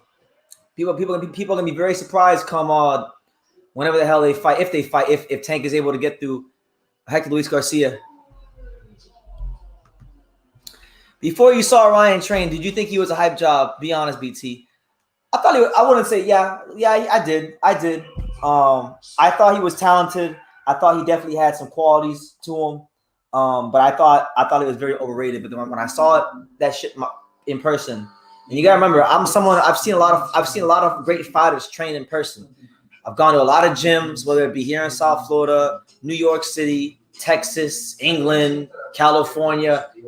Been a lot of places. I'm well traveled, and at my age, so I've been around a lot of great fighters, and he's one of the most talented fighters I've ever seen in person. I was very surprised. It's crazy though, considering what Bud achieved, climbing division undefeated, while Ryan hasn't won a major belt yet. He has such a huge following. Marketing sells. Exactly. You have to market yourself. That's in anything. Everyone has to. I have to. Everyone does. Andre Jefferson says that's not happening. If you say so, I don't quite see it that way. I don't think it's gonna happen, but we'll see. We'll see when it happens. That's why we tune into the fights. You know what I'm saying? So should be a really, really fun time when that fight does come about.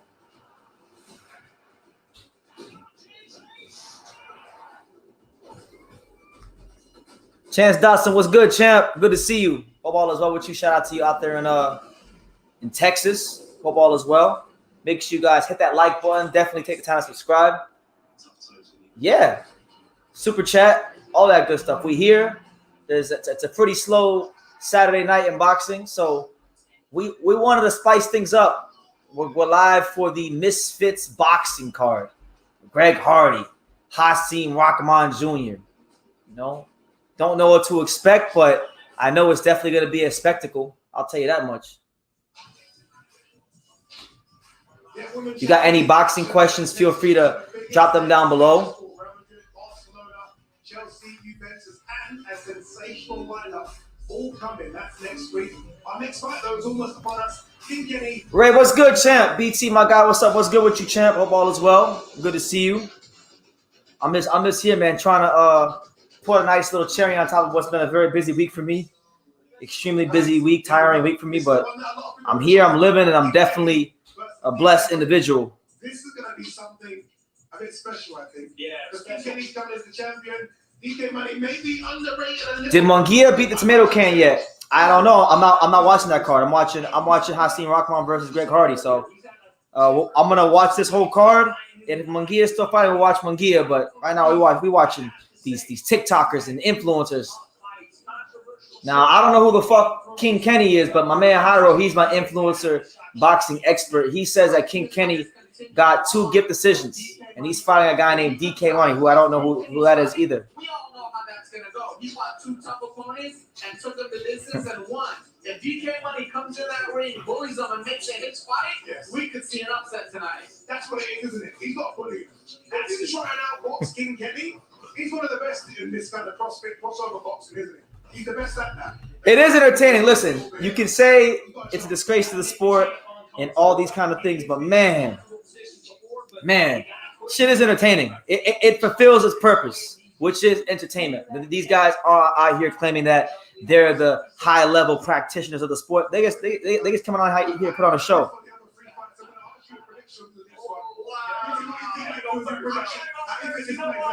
I'm gonna go with the people and I'm gonna say DK Money. Back in the USA, a man that sticks to his word. I like that. Sticking to his word. Is a Stevie Spark Montana Love rematch most likely?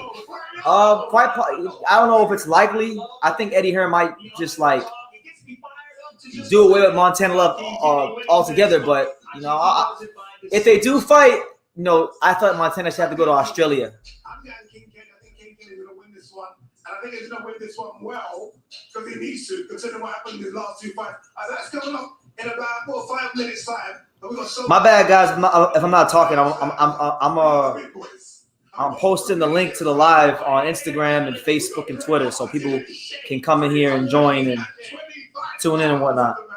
Is when he walked into the ring, Hasim Rahman Jr. I like that. You got almost a bully versus the boxer. Listen, when you did that, The bully versus the boxer. He's 325 pounds. He jumped on the weigh-in stage and it didn't make that sound. That should tell you what kind of athlete we're dealing with. Yeah. He lands soft, but with these, he lands flush. It's going to be a tough fight. Clearly, I'm not happy because you didn't compliment me about my lad, and that's fine. Josh Bruckner versus Chase DeMore. Yeah, the fights are on the zone. I mean, the Munguia fight's on the zone as well, but this fight's on the zone as well too. So anybody who wants to tune in to any boxing tonight, the zone's really the only place giving us big time boxing today. So Munguia on the zone, Greg Hardy and Rockmar on the zone. 100%. But it goes down to what I think the experience gap between the two. Because going off of Chase's first fight, what I can see happening is him leaning in too far and going right into Chase's. All right, so links are posted. We here. Lyndon Jones, what's good, champ? Boxing Therapy says, what's going on, BT? What's going on with you, champ? Hope all is well. God bless you and your family. Hope everything is going well for you. We see. I mean, Floyd is doing it, and he's getting paid millions. Why not let them get in the ring if they got the guts? I agree. You know, God bless them. God bless them. Some people find cornhole tournaments and professional bass fishing entertaining, to each his own. Yeah, look, some people like, you know, car racing like Formula One and NASCAR. I don't like either. I don't like golf. So everyone has their own taste. They have their own preferences. But I'm normally a boxing purist, but tonight we're here watching these TikTokers, these YouTubers. King Kenny, whoever the hell he is, King Kenny. DK Money. Stay disciplined. He clearly has the edge, but that's going to be hard to do with DK Money coming right after Ryan Ventura with the introductions. All right, so here we go. Our next fight for the ICB International Cruiserweight Championship. Let's go! The ICB Cruiserweight title. This is prestigious stuff in the sport of boxing. Yes, sir. Yes, sir. Fuck the WBC. ICB. Hyro said Donald Trump is back. Twitter. He's back on Twitter. This is gonna be lit again. I can't wait. Should be a lot of fun to see his tweets. When does the Munguia card start? It started already.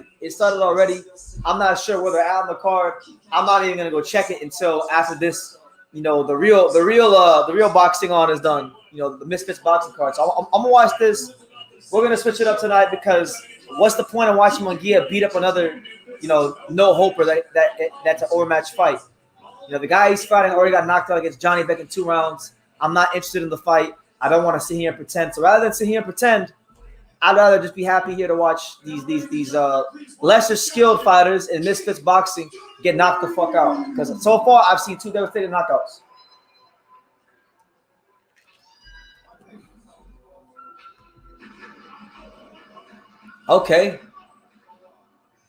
Okay, King Kenny. He's come out to 50 Cent. He's coming out to 50 Cent. Okay. With the cowboy hat on. With the chinchilla. Okay. Hey, Hyro, I don't care what you said about King Kenny. I'll fuck with King Kenny. I like him.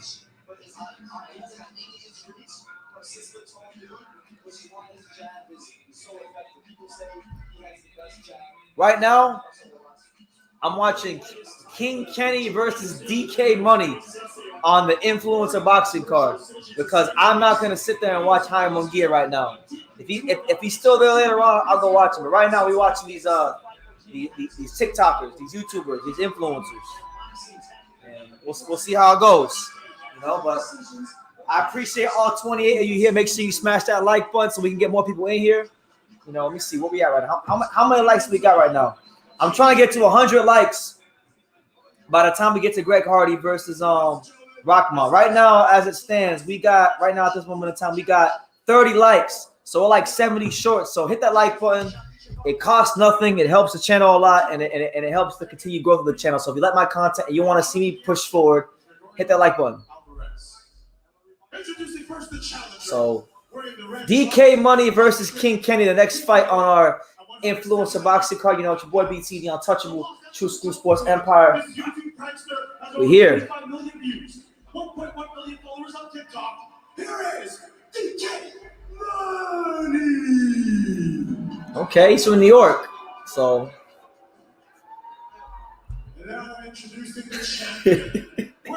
Daniel Rubin says, I know you're not watching that. I am, Daniel. Normally I wouldn't, but it's such a slow day in boxing. Haim Munguia versus Gonzalo Coria. I mean, I'm okay. I'll pass for now.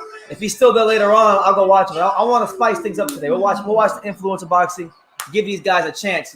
These guys, they may not be the most skilled, but they got the guts to get in the ring. So I gotta respect it.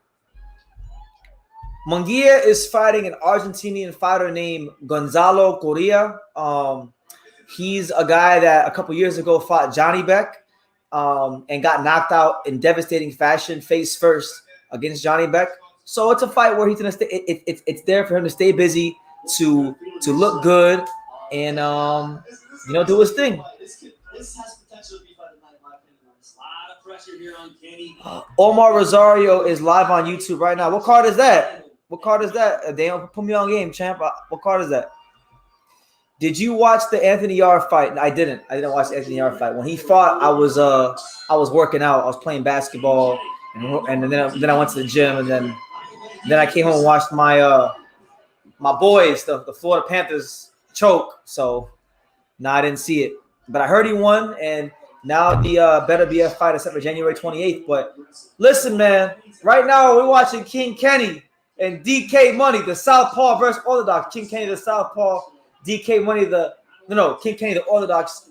DK Money, the Southpaw. So here we go. New York City versus England. We here. Yeah. The untouchable True School Sports Empire. I think Artur Beterbiev is gonna beat him within 7 rounds or less, I would say. But I think early on it could be a dangerous fight or an exciting fight because Yarde is younger, he's athletic, he's fast. So I think it'll be an exciting fight for a couple rounds.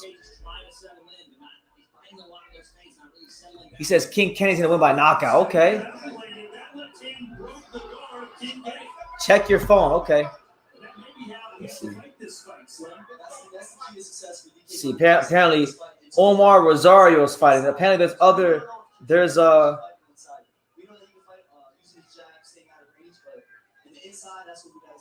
oh shit. Okay. Shout out to Abel Gonzalez. Oh shit! King Kenny. Oh my God. King Kenny with the straight right hand. King Kenny knocking the fuck out. Let's go. Yeah, let's go. I don't want to see Haim Munguia fight. I don't want to see mismatches in boxing. And if I do, I want to see knockouts. Yeah. King Kenny with the steak knife right hand.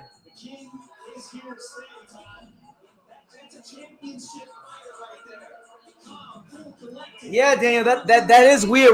That is weird though. What they did to Abel Gonzalez, but he won, and that's the important thing. Man, King Kenny. Yeah, you're probably a bit ahead of me on the. I don't listen. I don't know who King Kenny is, but man, he got a nice right hand, so I like him.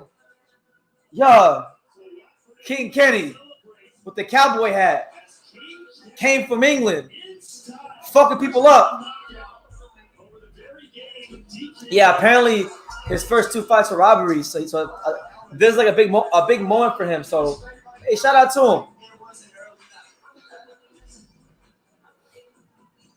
If Bivol and Beterbiev get undisputed, who do you think? Do you think he should fight Canelo at 168 or go for 2 full-time undisputed? I don't think Canelo Alvarez deserves to fight with Bivol. He lost 10 rounds. But if they are to fight, I wouldn't go to 168. I would stay at 175. And if Canelo doesn't want to fight at 175, then he can go fuck himself. That's genuinely how I feel. Because you tried to fight him only because you thought he was, he looked ordinary in a couple fights before he fought Canelo. Then you got brought back down to reality, and now you want to drain him. So no, it's a coward move. 75 or don't fight.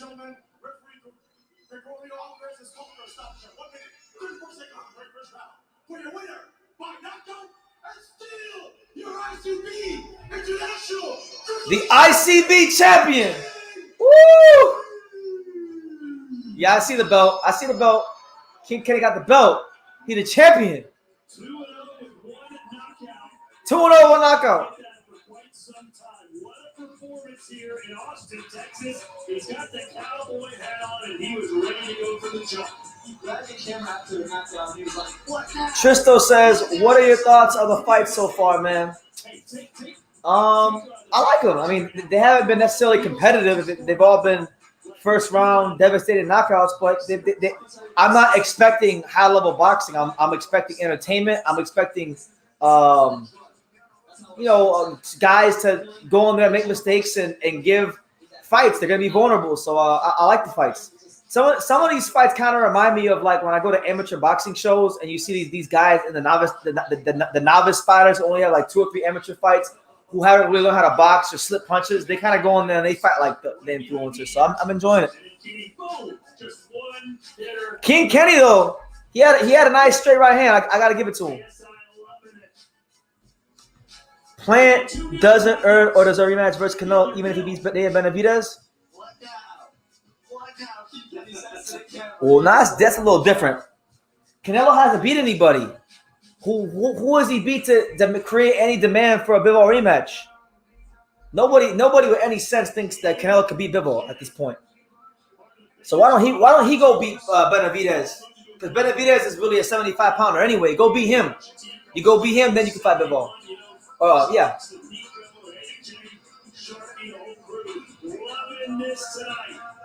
A dominating, destructive first-round KO for the cruiserweight crossover champion. So far, been an interesting fight. Make sure you guys smash that like button and please let me know what city, what state, what continent you're watching from. It's your boy BT, Brendan Taylor, the untouchable True School Sports Empire. We're here trying something new. Watching the influencer cards, and we're seeing everybody get knocked the fuck out. 3 knockouts in a row.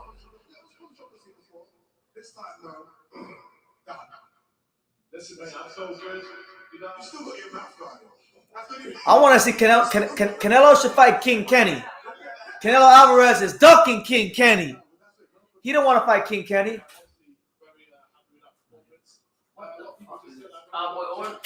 Yo, he's got a cowboy hat on with chinchilla at the same time. We know what we said about chinchilla. Hold on, he got a knockout. Already? Yeah, first round. Damn, this shit going 5 quick. Maybe I should give him a We might get a chance. All 41, hit that like button. Thank you for all being here. I got the perfect fight for you, Pops. Your first fight, 2-0 fight. You versus Ellie Setback. That's all good. Yeah. You got Garcia's father. We got it here. We got everybody here.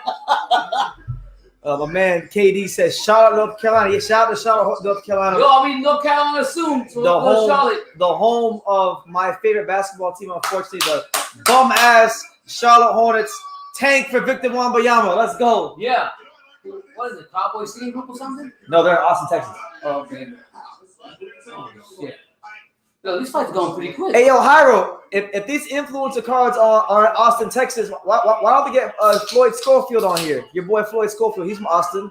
He should be fighting on this card. Floyd Schofield. This is the performance Kenny needed, wanted, and deserved. The next one in line for him, it wouldn't be me. I don't know who it's going to be, but I don't want it to be me. All 41 hit that like button, guys. Tristo says, I'm very curious to see how Hasim Rahman will look in tonight's fight.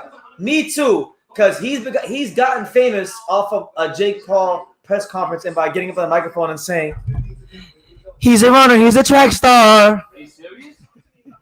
Yeah. Charlotte and the Mariners got the best colorway in sports. Well, I would say Charlotte On the baseball team again? Charlotte Hornets got the best colorway, and the old school Miami Marlins. Yeah, but look at the Florida Panthers. And the new Florida Panthers jerseys that just came out today. Those two. It says lit. Boxy Power Pound Jack says, Pops LA setback, Pops by decapitation. That weasel has it coming. You got it now. Take care of it real quick. I ain't here to play. You got that right. Put your money on me. If you don't know, call Mickey Bay. Redcliffe says, better be able to commit a public execution on Canelo. Canelo fans will be traumatized for life. Yeah, man. Brennan, you think that's seriously gonna there's gonna be a rematch with that? I don't think Bill really wants it. Canelo says he's gonna have it. Money talks. Eddie Hearn says he's gonna have it. Money talks.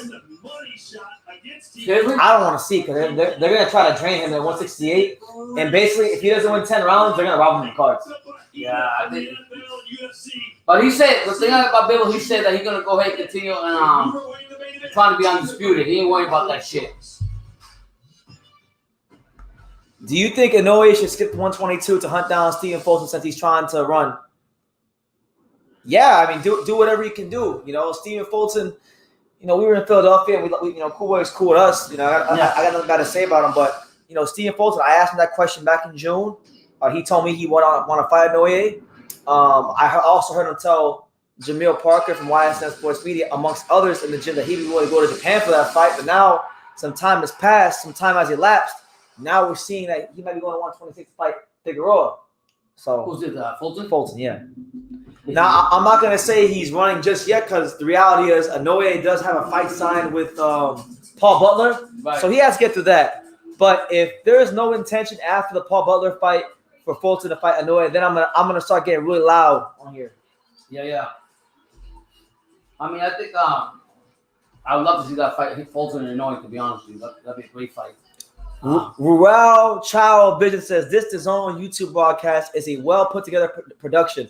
Boxing can learn from this. I feel like as much as I want to stick my nose up and be a bit of a boxing snob and as being the purist I am, there are some things and some notes that boxing and boxers can take from influencer boxing. So, I mean, sometimes, like you said, the influencers and the YouTubers actually help. I was very angry. My son will tell you. But then my son sat down and took a hammer and banged it in my head and said, listen, all this is going to bring more exposure to boxing, so why not? You know? Yeah. He says, you're right. Honestly, I don't know that 4 pounds make a difference. Inoue will look the same versus. Yeah, I want to see it at 22. You know, Inoue versus Fulton. Make that shit happen. I don't want to see it at 26. What do you think about Joshua Franco against Kazuka Aoka? How you say his name? Kazuka Aoka. Kazuto. Okay. Kazuto Aoka. Kazuro Aoka. Close enough. Yeah, it's a good fight. I like Nakatani. My favorite Japanese fight is Nakatani. But I mean, that'd be. I think Bam Bam moved down to give his brother a chance to. They say. You believe that? No. I mean, BT says that he's running away from fucking fighting Charlo. When you see what Charlo Steele does to a guy on a shot on December 3rd, you're gonna see why he moved down. Yeah. And I'll be honest with you. No, but Bam is a younger guy, a strong guy. I think you can handle the pressure from Chocolate Teeth. He's an older guy. He's got experience, but I mean, do you think he's afraid because he could barely handle his magnification? How Chocolate Teeth is looked at upon? He got pressure on him. He had a hard time with Israel fucking Gonzalez pressure. Yeah, that was bad there. I see that. Granted, That kicks off next Saturday. Israel Gonzalez is a naturally bigger guy than Cholatino, but Israel Gonzalez, the way he applies pressure is pretty straightforward in comparison to Roman Gonzalez does. So listen, man, I like Bam. I think Bam is a hell of a fighter, but He's promoted by Eddie Hearns. I don't know if he's ready for that Cholatito smoke. Nah. Trista wants to know who's each your favorite guys fighters right now. Also, past fighters are not retired. So I'll let Pops answer that first. Who's your favorite fighter right now? Who's your Past, favorite? I like Miles Marvin Hagler. I grew up in Massachusetts, so I like him a lot. But now, And I like also from Puerto Rico. I like Phil Shirad and I like Bazooka Gomez. Gomez and Wilfredo Benitez. But right now. Right now, man, I like a lot of. Oh shit! Hold on. I gotta cut you. What's that question? Oh shit! Let's go, Tim. Let's go, Tim. They got Shannon Briggs talking right now. Still with us as well. Motherfuckers all over me. What's he beating? With shorts on. I'm excited, Jack. Yeah, I just watched him warm up. I've never seen nothing like that. He's got every drill in the pocket. I mean, have you ever heard of? He's been doing his drill. He's excited. It's a 4-round fight.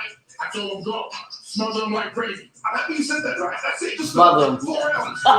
If you say boxing, you smother him. Yeah, as an athlete, and he's an athlete. You gotta have that. It's like, Yes, 4 rounds.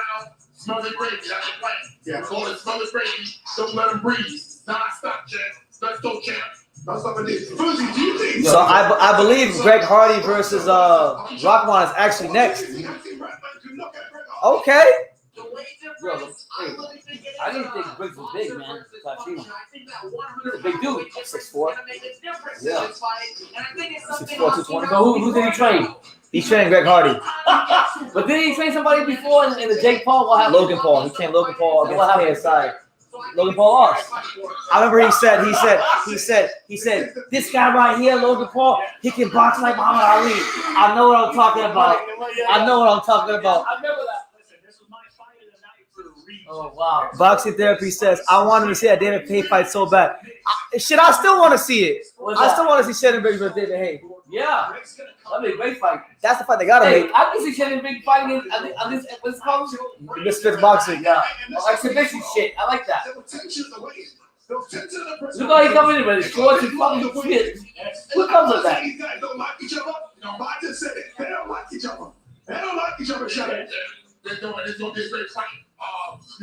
One thing Jeff Brett said is that this guy's living on his father's name, and he's gonna take that tonight. Yeah, and let's not forget as well. I mean, we haven't seen Hasim Rahman in the ring a long time. But the last time Yo, saw he him was in so the out ring, of fight. He was so he get stupid. knocked out. Yeah. That must be in the back of his mind a little bit. It was a tough What was on CBD shit? legendary name for a reason. Rexler says Hardy got knocked out his last 3 UFC fights. He's in that. Also, I guess this might be the 4th time. Know what you telling me? He says, wow, you put pressure on Fulton, but what about bitch-ass Merjan? Hold him. I don't expect anything from Merjan. We know Merjan don't want no smoke. That's already been established, so I'm not worried about Merjan. I'm worried about Fulton because I don't rate Merjan. I think Merjan's overrated. I do rate Fulton. Yeah, Fulton. I like Fulton. I think Fulton's gonna come in there. Fulton I've done a lot. Look who he's fought in the last 10 fights he's had. So you got to put respect on his name. But let me go back to my man Tristo. You were talking about our favorite fighters, past and present. My favorite fighter right now. Well, I didn't say right now. Go. Go. You go right now. Who's your favorite fighter right now? Right now, I'm fighting. If you had to pick one, Right now, I like. There's a lot of fighters I like, but just pick one. I'm gonna go with Right now, believe it or not, I'm fighting. You shot on this one. I'm fighting with I'm big right now. Haney's great, but I'm going for Lomachenko. I'm riding the Lomachenko thing. That ain't your favorite fighter. Get the fuck out. No, that's not my favorite. That is not your favorite fighter. No, that's not my favorite fighter. You just trying to get a rise out of me. You didn't. I don't never even talk about no damn Lomachenko. That ain't your favorite fighter. Right now, my favorite fighter will be damn, name some fighter. I like Tio. I like Roman Gonzalez, Crawford. I definitely Crawford. Mario Barrios.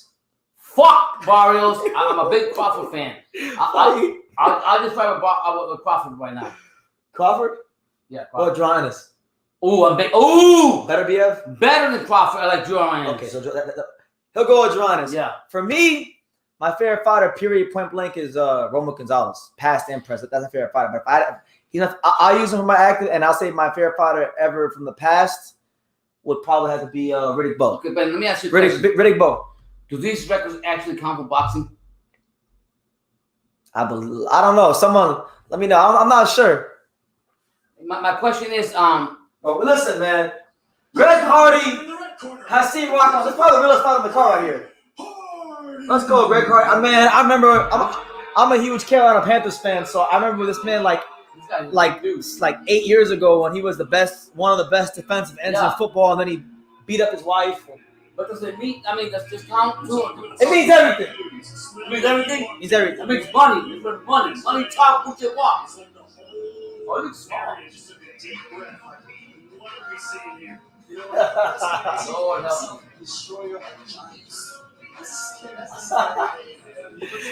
Guys, I'm not a big fan of this. What? Of all this bullshit, but I watch Greg Hardy. Greg Hardy, really enjoying his ring walk. Rapping the whole whatever song he's walking out to, he's rapping the whole song. Did somebody say he got knocked out? It clearly hasn't affected him. No, he's talking about with a fucking pocket. You gonna get some money for that shit. I want out there too. Radcliffe says Hardy has terrible cardio conditioning. He's in the gas out in 2 rounds. Hey, I understand, but you know what? Yeah, let's go check, but we don't know. How do you see Nonito doing when he moves out of 115? If he can get there comfortably, he's going to be a problem because he's going to be very big. It all depends on how efficiently he can make that weight. M. Easy says his favorite fighters are Crawford, Shakur, Sweet Pea, Hagler, Vitaly Klitschko, and Paul Williams. All great fighters. We were just talking to a fight that people compared to Paul Williams last night. Williams says, what up, True? What are you guys watching?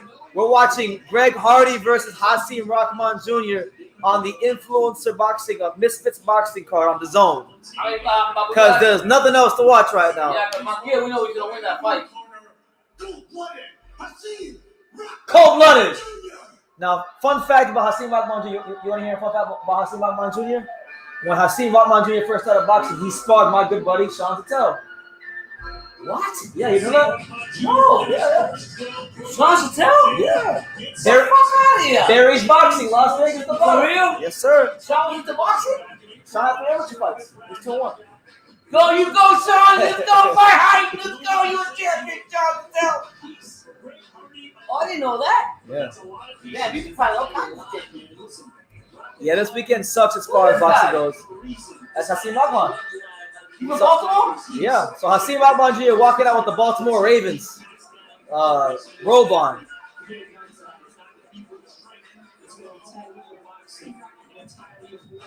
Yo, you think he would have fucked up Jake Paul?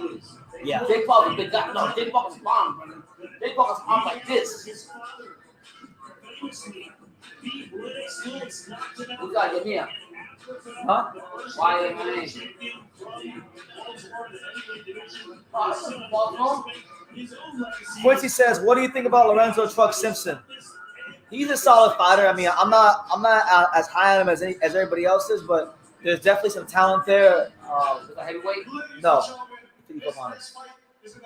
Oh, let us see Truck get more active and just keep working to develop. I think obviously he had a lot of success in the amateurs, and there was a lot expected of him. So he still has a lot of developing to do. But yeah, the last time I seen him fight, I wasn't like all the way impressed.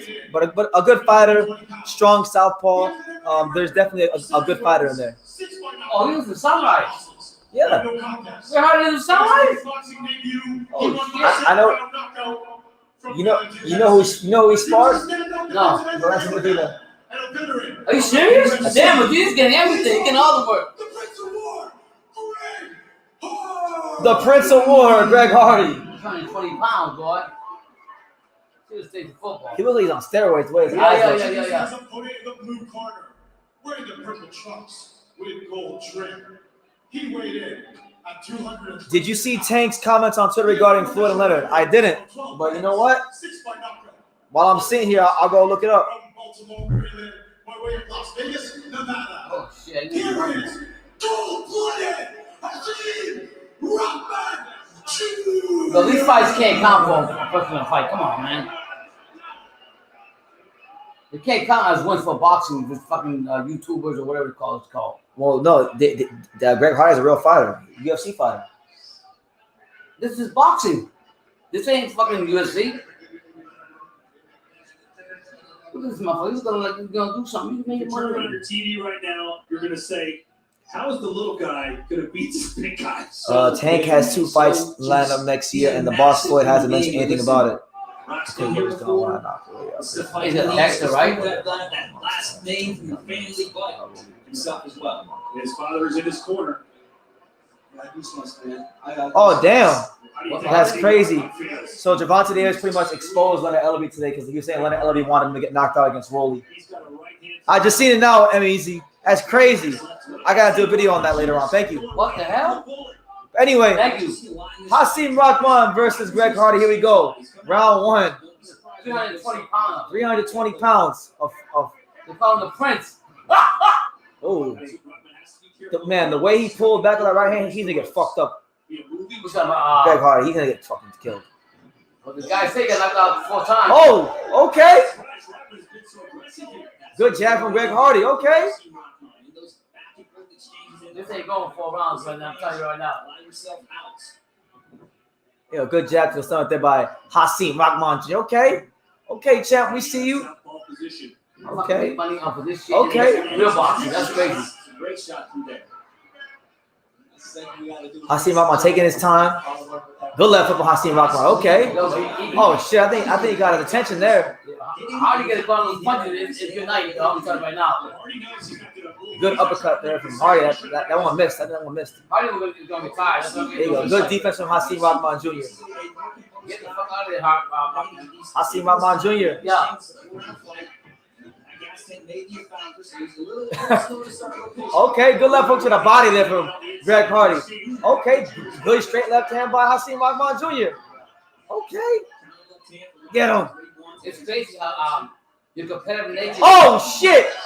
Oh my God, big curl left hand by Hasim Rahman. He going down. He wobbly.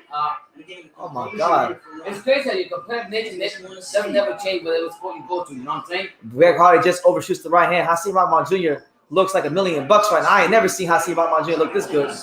Yeah, hit him hard. Look at that. Okay, Greg Hardy. Get the fuck Oh, out of look Rockman. at those body shots. Get out of Greg Hardy. Rockman. Get the fuck out of Rockman. Good jab. Good sharp left-handed jab by Greg Hardy. How you gonna get tired out? You're the big guy. You're gonna get tired out. That's why he got knocked out. He's big and he gets tired quick. But if he lands one of those rights, good night. He ain't punching like that. Who's that? That way don't mean shit. He not punching like Look that. those big arms he got, Brendan. That doesn't mean anything. And all that shit you're talking about matter. Drum will be the biggest knockout artist in boxing. Yeah. He ain't. Yeah. Okay, so how you doing there? Okay, so he's out there like Misfits Boxing is his company.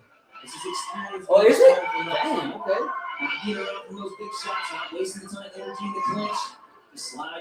So we're here at the last 13 seconds here in round number 1. Greg Hardy trying to walk him down, let him know who the man is, but oh my God! But Hasim Rahman just keeps shooting that sharp straight left hand over. Oh, but Hardy coming at him. Whoa! Whoa! Whoa! Shit. Hasim Rahman. Brendan, can you go in there? Can you get in there and not ring and fight like that? Will you get in there with them? With them? Yeah, good shape and everything. Yeah. The big motherfuckers? I wouldn't when they have this fight. I would go in there. They're tired out. What the fuck is this guy telling me? Let me see. What's Shannon Briggs telling him? Tired ready, Brendan. He's ready to go. That's a 320 pounder. You think? Greg, listen, I'm watching Greg Hardy in the corner. His eyes are like drooped over. He's ready to go. Yeah. Greg Hardy's ready to get knocked the fuck out and go home. This guy who told you, Mom, this guy told you, Mom, who told you that he lost the last fight, he got knocked out, he about to get knocked the fuck out. Rockman is taking advantage. Even in these exchanges, you already have some success. Immediately, Rock goes through the defense, slides away from the power, and lands a big one. Damn, KSI like that, Brendan, we can make his own business. Do you know how big KSI is? No, I don't even know who he is. I know I see him on a YouTuber. Yeah, you're a big YouTuber too. Look, just so you have an idea. Rockman Jr. simply because he's been carrying around 100 extra Yeah, pounds. let's watch him knock out first. I'm sensing a KO very soon, honestly. I don't think What he falls yet. Round 2, scheduled for 4. Great opening round for Hasim Rahman. All right, so here you go. Round 2, Hasim Rahman versus Greg Hardy. Yeah. He's got bigger followers than Jake Paul? I don't know. That's actually the biggest fight that he made in influential boxing. Oh! Big left hand from Rahman. Why is Rahman complaining to the ref? No, Rahman's not complaining. He just did. He's like, "She can punch him back in my head." You need the boxer. What are you worried about? Oh! Big right hand there from Greg Hardy. I'm yo. If Greg Hardy somehow knocks the fuck out of Hasim Rahman, I'm gonna go crazy. Case had what to do. Who the fuck that look like? Logan Paul. Jake Paul. Yeah. Now again, Rock goes orthodox. And look for that big overhead. That was a nice shot. Yo, he might fuck up Rockman. Oh! Okay. Oh shit! Oh shit! Greg Hardy just knocked out Rahman's mouthpiece. Oh, see, Rahman's getting fucked up. What the fuck? The box is getting fucked up right now. Oh, what the fuck? Oh my god. Oh, shit. Oh, this is bad. This is horrible. Yo, he's a boxer. Rahman's getting worked right now. Oh! Greg Hardy with a right hand again. God damn, he's going down. How is he going down? How is that going down? What? Oh! Oh! The football player taking the boxer. What the fuck? Oh shit! Yo, this is a bad look. Hasim Osman, no. Oh, Why is the ref giving him time for his mouthpiece? Yo, Greg Hardy came with the left hook, knocked the mouthpiece out. Came back with a straight right. Yo, that's a good fight. I respect the Rock. The Rock was taking some hard punches there. I know how he had in them. Shit, Greg Hardy's actually better than I thought he'd be. Yeah. I mean, those were some shots, man. Man. How the hell did Bruckner held him? Yeah, right now a boxing pound Jack. Wow. Greg Hardy's dominating this round. Dominating him. Knocked his mouthpiece out with a left hook. You got him in the corner. You thinking And I see Rahman's huffing and puffing, blowing out of his ass right now. You got right in the corner. Okay, good left hand by Rahman. Yeah, because I think Hardy punched himself up. But I mean, come on. What the fuck? How are you a boxer? Round number 2. Looks like Rockman's got his feet back up right here. Man, Hasim Rahman's gonna get clipped again. Oh shit! Greg Hardy! Hasim Rahman! Shit! Rahman's down with a straight right hand. Oh shit! Knocked him down. The motherfucking football player knocked the boxer down. What the hell? There's 10 seconds to go. Is Greg Hardy really about to get him out of here? No way. Oh my god! Oh! Rockman! Oh shit! Oh, Greg shit. Hardy's hurt. What the fuck? Oh! Cut him again! This is one of the best rounds of the year. What the hell? The boxer got outboxed by a football player. I've seen it all. I need to get into that shit. You believe that? Those are real punches.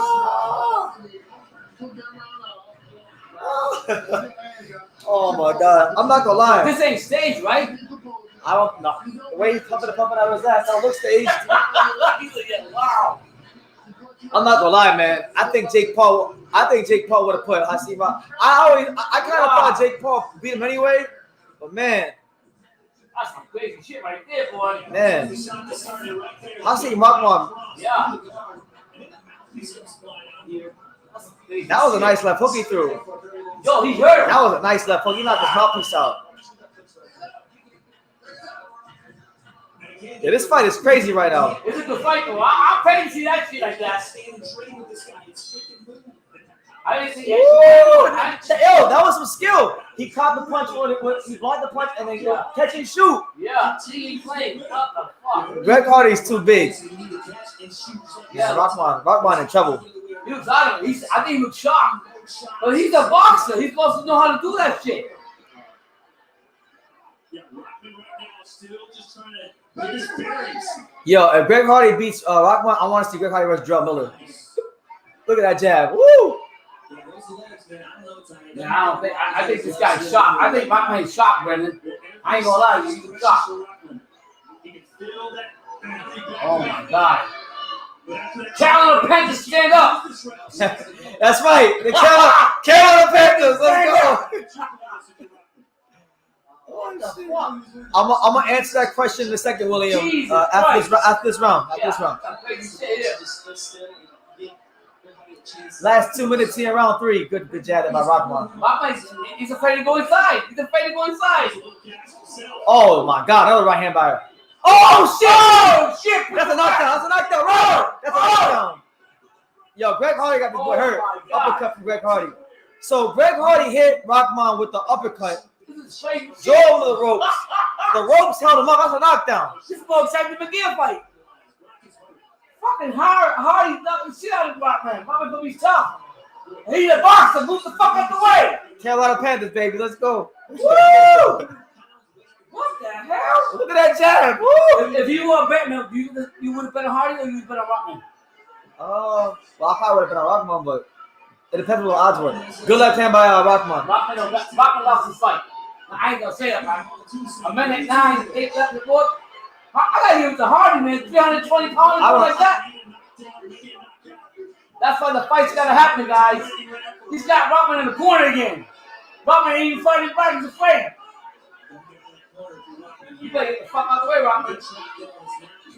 Man, Jake Paul gonna talk hella crazy. I can't. You think so? And it's going to take a drug shot to keep Hardy down. Hardy's 220 pounds. That's a bulldozer. You pull him muscles out. He's still got this quickness, the speed, even around 3 that way. Crazy fight so far. If you guys just tuning in, Greg Hardy. I mean, we're almost done round 3. People actually bet on these fights, man? I think so, yeah. Let's go, Hardy, man. Show him. The motherfucking box ain't shooting shit. Come on, Rahman. You got a legacy. You got a family. He does. Yeah. Yo, man, I gotta give it to Hardy. This guy said he got knocked out 4 times. Oh my God. He's not even moving. He's scared to move. Oh! Yo. Hyro says, I don't care what you think, BT. You gotta do a Paul Thar review for this fight. Yeah. It's a good fight. It's a hell of a fight. My God. It's a real good fight. Hey, shout out to all 58 of you here. Make sure you smash that like button. Rahman legacy might be down the drain, man. Subscribe if you're new to the channel and definitely super chat. We never done this shit. Greg Hardy is out here. Greg Hardy's out there doing like when he sacks the quarterback. Sacking the fuck out of Rahman.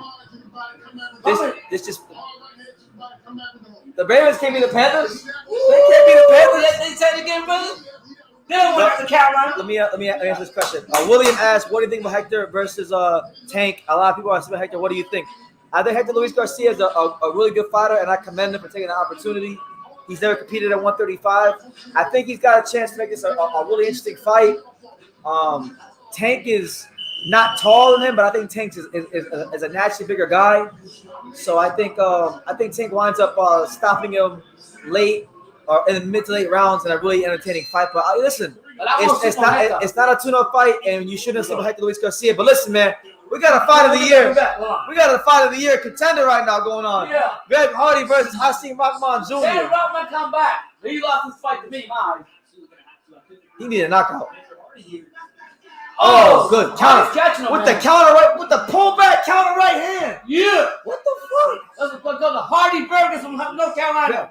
Greg Hardy is out here throwing pull counter right hands. This motherfucker, jab it, throw jab. Rahman ain't even driving. God damn. Where's the box at? Oh, good right hand again from Greg Hardy. Oh, Hardy got him again. Yo, you think Jake will talk about up jab, straight right hand. Hasim Rahman ready to go. Yeah, no Carolina ain't playing. If Greg Hardy finds, my God, he gotta take him out. He gotta get him up out of here. I think Rahman's afraid to enter. He's fainting too, brother. Motherfucker, 20. Oh shit! He's moving his head off the line. He's fainting. Okay. He's back in the boxer. Shit. Edgar belonging to study Greg Hardy. Oh, look at that. Oh, good body shot. You see that body shot? Yeah, right to the yo, Greg Hardy is actually. Let's go, champ. Greg Hardy's actually. I think Chris will win this is one of the best performances I've seen all year so far. Yeah, I don't watch this shit, but I like this right here. Let's go, champ. Let's go, champ. Briggs trained him too, right? Let's go. Hey, if Greg Hardy wins this fight, Shannon Briggs trainer of the year. Yeah. Yeah. I think Robert's afraid of him. He doesn't want to exchange. But if this isn't a 12-round fight, you gotta. He's okay with surviving. He made a decision. Yeah, you can tell him, right? Right now, Hasim Rahman just circling the ring. He's not really trying to do anything to knock out Greg Hardy. Yeah, he's on a bicycle going around trying to kill time. But I mean, Hardy's walking up to the corners, and Hardy's just laughing at him. Greg Hardy's showing some good boxing IQ. He got a good jab. That's crazy.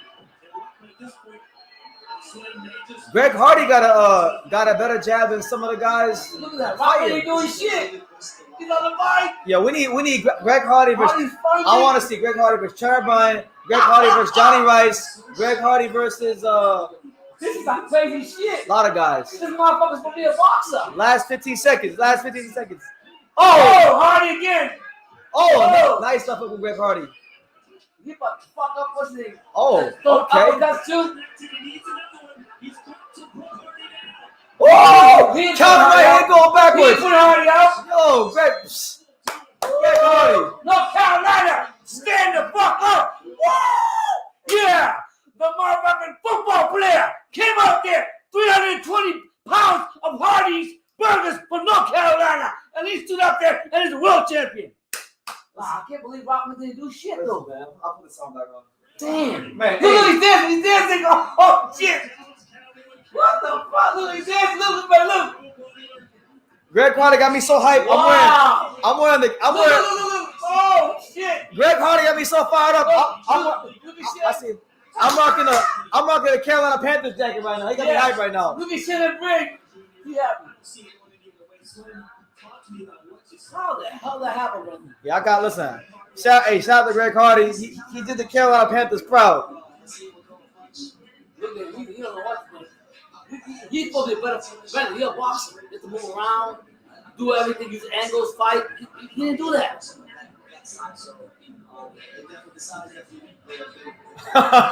He can't learn showing out.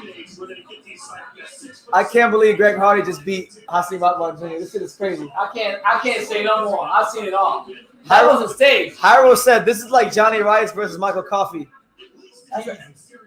I actually this is much cleaner boxing than that fight. Being honest. Wow. Hardy versus Floyd's bodyguard. He knocked him the fuck out. You think so? Yeah. He's a big dude too. Can we get Greg Hardy versus Jerome Miller next? You can tell he's competitive. Look how he look. I ain't no football player, champ. He's on break. I ain't no football player, champ. Oh my gosh. I cannot believe this. He outboxed the boxer. How the fuck did he outbox the boxer? Hey, shame yourself. Jake Paul was some shit. Shannon Briggs, you look at him.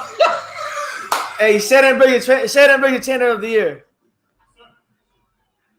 There you go. Here comes the decision. After 4 rounds, we go to the judges' decision. Oh my, we fight time when I get fight. I've scored this fight. Wow. 9-36 for your winner by unanimous decision. The fighter, Greg Hardy. So there he did it. He did it. What a shocker. That wasn't fake, brother. Well, Greg Hardy came, he saw it, he conquered. Hasim Rahman Jr. Slim. I don't see it all now.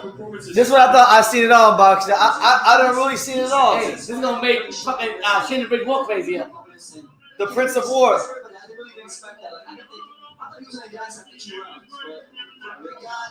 rematch. A rematch? Man, No. you didn't do shit. You didn't box. You didn't move around. You didn't use your jab. You didn't go to the body. You didn't tie this guy out. You should be ashamed of yourself, Rockman. Shout out to Let's Go Champ. Shannon Briggs, baby. Let's go, champ. Size makes a big difference. That's why Tyson Fury is probably one of the best heavyweights because he's 6'9", like 290 pounds, and definitely highly esteemed. Man, I'm so impressed Damn, right you now. knocked the damn. He knocked his mouthpiece out. I saw that when it happened. Jeez, man. I mean, man, Brock Lesnar versus Greg Hardy. I mean, they got some good fights. Brock Lesnar versus Greg Hardy. Look at KSI. What?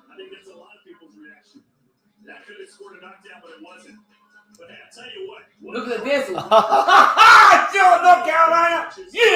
Yeah. Florida in the house. To take a fight like this, Yeah. Look at fucking Yeah, Hasim Rahman better stay away from Greg Hardy. I think it'll be worse because it wasn't like Hasim Rahman, he got dropped and then he started getting better. No. Yo, people like him too. Look at him. Greg Hardy was boxing the fuck out of him. He was throwing counter right hands, pull counters. Did somebody say he got knocked out last 2 fights? That's some success. I lost my voice in this fight. Oh, you guys, just hit that like button, baby. There's still 2 more fights in the card left too. Oh my God, I lost my voice. Something wrong. So I'm just waiting for the I'm waiting for the post-fight interview. But yeah, I had to put my Carolina Panthers jacket on. My Carolina Panthers jacket on. Greg Hardy did his thing in there. What? I never expected that.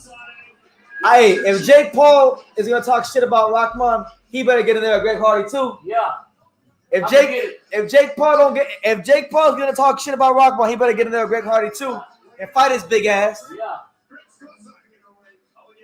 Here comes the big man. Shout out to Gavin, Greg Hardy. Greg, that was on like a week's notice. Yeah. A week's notice. 320 pounds. Yeah, he was supposed to beat you up for the guy we Oh yeah. Yeah, the one that sample screen. Some notice. Greg's a problem. We call him the Problem, bro. No care. No fuck, no F's given. I got you. I'm ready for anybody. Give me some notice. Let me lose some weight. No I'm care. hurting everybody, bro. This is my division now. Everybody on call. Pay attention. Wait, who says that? Where did your mind go crazy. to, Wade? Because you were super impressed. I listened to your commentary. You were super impressed with his fitness, his footwork, his boxing ability. He's got something. We're talking about a 320-pound man. And he started outboxing the boxer in there. That's longer, crazy. He said, Embarrassing. I'm not an NFL football player. I'm not an He NFL said that. fighter. I'm a boxer. And he showed It's a boxer. Yeah. Look at Briggs. Briggs is killing. Well, you know what's scary though, Wade? In the X series, we don't have any 300-pound guys. So we almost need to create another division for him, right? But it's like a super heavyweight division. But give me a name. Jarrell Miller. Right, give me a name that's out there. Some big boys in the heavyweight division. Who do you want? I'm vicious. I told y'all, bro. I'm Shannon Briggs, bro. I'm Ali, bro. I'm everybody you can think of. I want every single one of them. Just like MMA. Just like NFL. I ain't scared of nobody. If you 300 butterbean, bring it. If you out here, what's some big gypsy boys? Bring it. I'm the biggest. Furies. I'm the baddest. Come show me I'm not. Shannon, come here, Shannon. Shannon, come here. Oh, no. Shannon, come here. Shannon, you said it. Yeah. This shit is crazy. People like this shit. I knew it. I told y'all. I watched him in the gym. I see him training. I said, this man is athletic. He's a machine. I kept saying, I went home. I told my wife, I said, Alana, this man is a machine. And then guess what? We got the call. I called him. I said, Greg, I got to fight for you, champ. He said, let's go, champ. He doesn't want that. He's breathing quite good right here now. He had the energy to dance. He can dance as well. Look at that. North Carolina shit. A Miami shit. He fights, he dances, he cuts promos. I'm like, congratulations, Greg. Well done. Yo, I want to say what's up to my mom. I love you. I want to say what's up to my pops, my family. Thanks for Shannon Briggs, yo. Thanks to the man across the ring for me, bro. You bloody my mouth, you bloody my nose. He got me going. I needed that. Thank you guys, Dyson. I love you. I know what's that. Come on, let's get it. Let's get it indeed. Todd, back to you. The only mistake he made tonight.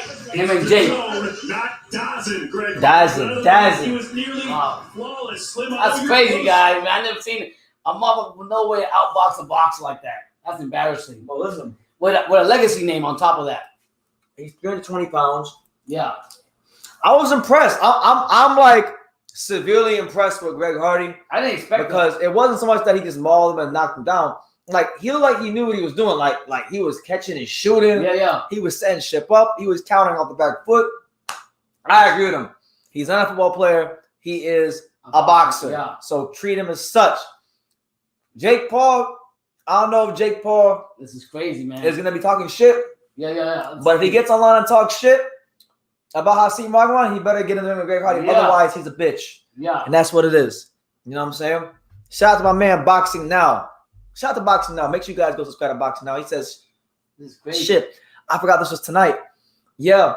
Well, I didn't forget about it because This is the real. This is the only card that matters. You know that Munguia shit. We're not doing that. You know. By the way, guys, just so you know, it's been a slow week in boxing this week, but it sure as hell won't be a slow week next week. Next week, we have 4 boxing cards in 2 days. Jesus. We have and this is a program reminder for you guys. If you're new to the channel, every Saturday, Friday, whenever there's fights, we go live. We talk about the fights. But next Saturday we have Regis Prograis versus Jose Zepeda, John Ryder versus Zach Parker, and Dillian White versus Jermaine Franklin all on the same day. Yeah. So we'll be live covering all those fights. And then the following Sunday, the next day, we got a young British star, Adam Azim, that he takes on the pint-sized powerhouse Ryan Charlton. Good fight. I like Azim. I think it's gonna be good. Yeah, it is like WWE meets boxing. It's good to finally look. I love boxing. I'm a purist at heart, so obviously we love the fights like Parker versus Ryder, Chocolatito versus Estrada. But every now and then we want to see some motherfucking personality, because sometimes these boxers don't have no personality.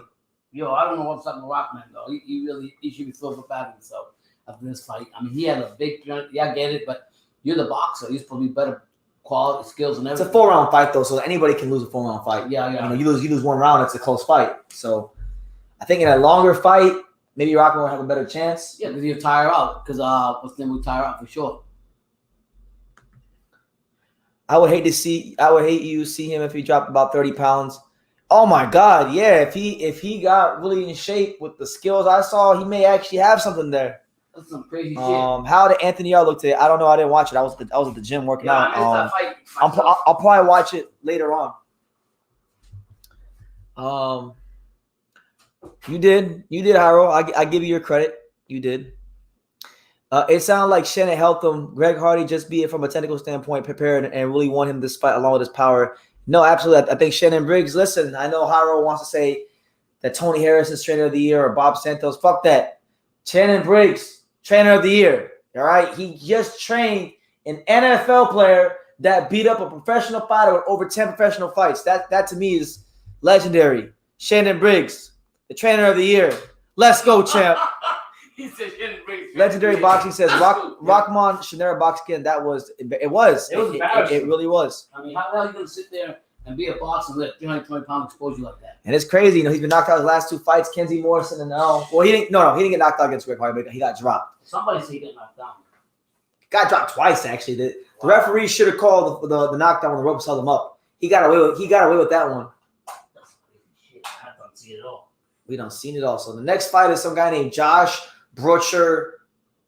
Does this shit get like high ratings and shit? This guy said UFC fighters are just better. Nah, stop that. Nah, stop it. Just because Greg Hardy beat a 15th rate fighter doesn't mean that have Greg Hardy fight any motherfucker in the top 15, he's getting sparked. Yeah, but I mean, we're just getting having fun. He's good though. The bottom line is Rockman was supposed to be a boxer, a legacy name behind him, his dad and everything. How are you gonna let 320-pounder sit there and outbox you? Come on, man. You just expose yourself. And I will say that Rockman exposed. Rockman exposed by Hardy. Let's go. That's some crazy shit. Like 3 times. Absolutely.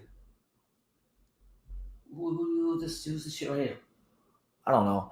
Not only do we get Stanionis versus Ortiz, we get De La Hoya versus Schaefer. That's interesting. Let me see. We got to cut Hasim some slack. He was outweighed by 100 pounds, and Greg had combat experience in MMA. And on top of that, it's a 4-round fight. But, still, listen, I don't want to hear it. That shit was impressive. The catch and shoots, the counters on the back. Well, the thing was, Rockman was snappy jab. Rockman was caught by the ropes on the corner, and he wasn't moving away from that. He was just staying right there. Come on, man. But, I mean, you're right what you're saying, though. All that and some. Josh is talented, man. MB Boxing official said that Hasim Rahman is number 226 on box check heavyweights. Oh shit! But now he's 250. Yeah, it is. Hyro said, "Do you remember when Rahman said the Bridgerweight division was his division?" I do. Yeah. The problem is, no one was willing to fight him. No one's down to sign the dotted line to fight him. So tonight, people might shout out to everybody here. Make sure you smash that like button. Definitely subscribe. We're here watching the Misfits boxing card and surprisingly really enjoying it. Yeah, man, it's crazy. You know, better this than sitting through a snooze fest Munguia. Yeah. Hardy is twitchy with fast reflexes and has the foundation to be great. Boxing needs a gimmick to stay relevant with other sports. I agree with it. And look, the fight I want to see is Jarrell Miller versus Greg Hardy. Two big ass 300-pounders. Let's see who's the king of the 300-pounders. I think Greg Hardy can give Jarrell Miller a good fight. I like what Pam Maroon says. Hardy is switchy with fast reflexes and has the foundation. Yeah, I like that. I like what Pam Maroon said. Hardy's twitchy with fast reflexes and has the foundation to be great. Boxing needs a gimmick to stay relevant with other sports. So true. I agree with you that. All right, so next fight on the card is Josh Bruckner versus Chase DeMore. I don't know who the fuck these guys are. I have no clue what they do.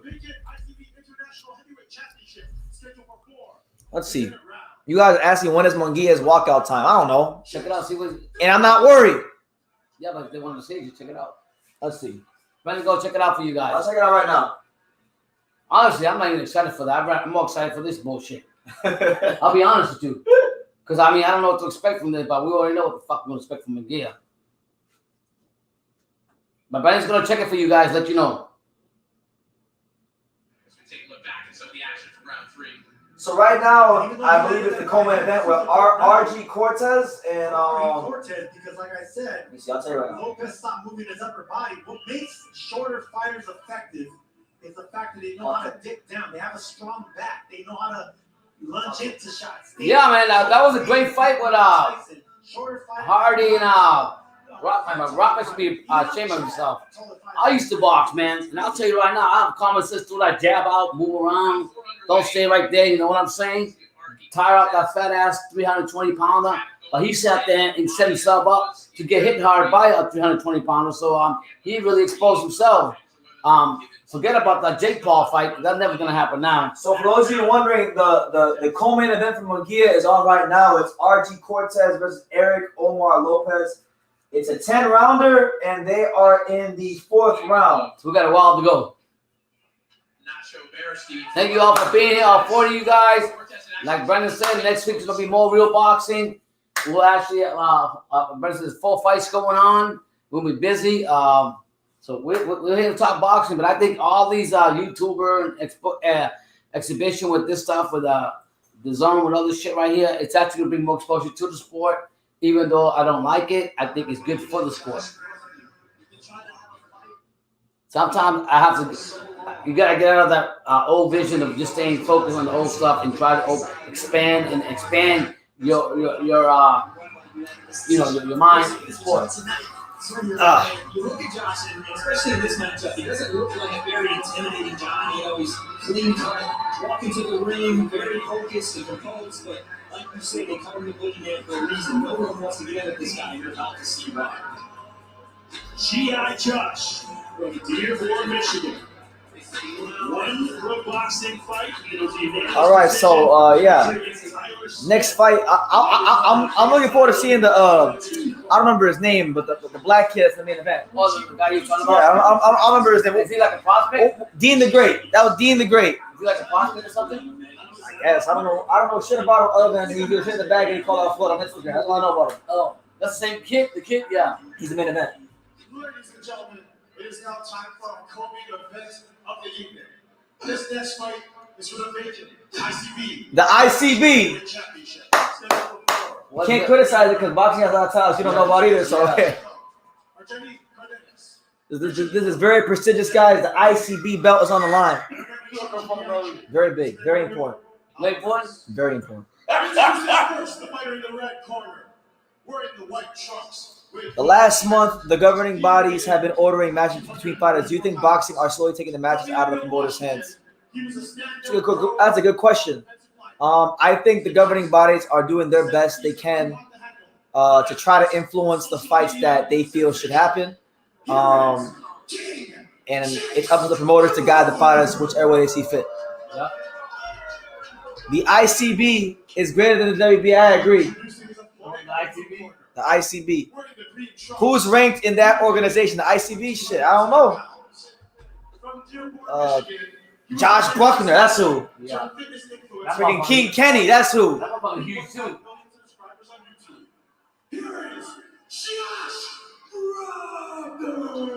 There you go. There you go. That's true. Howard's making a great point. He says it's actually a blessing that Jake Paul didn't fight Rockman, or we wouldn't have gotten this great fight with Greg Hardy. And, oh, it would have been a boring ass fight. Yeah, I know it's hard to believe, but man, not only did he lose, that shit wasn't even close. Man, freaking Greg Hardy was in there. He was freaking doing pull counters, catching shoots. He had a real snappy jab. I mean, he was good. That was embarrassing. But he said, I had a feeling he would lose as well. But he's been very inactive. Yeah, and he got knocked out. Yep, against Kenzie Morrison. Yep. Yeah, but Hardy. To be fair, Hardy just took the fight a week's notice. So come on. We can't even get Spencer Crowder to take the fight on 3 months notice. Here we go. So Josh Bruckner versus DeMore. Let's go. Oh my God, this dude right here, this dude DeMore, yeah. He's gonna get knocked the fuck out. He's too muscle bound. The way he throws his punches, he's too muscle bound. Chin in the air, he's running. He's trying to use that power. You don't got any power. You just muscle. You got muscles. You got no power. Behind those muscles? Muscles don't mean power. It's like those technique. There's no technique. Look at that shit. You fight like a girl. Fight that shit, yeah. Greg Hardy is the king of the 4-rounders. That's right, Butterbean. Yeah. Yo, don't the guy.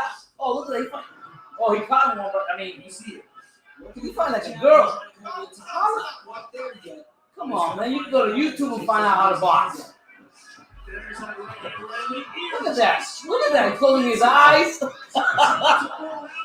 Yeah, I respect it. Hey, his technique ain't great, but I respect DeMore's tenacity. Yeah.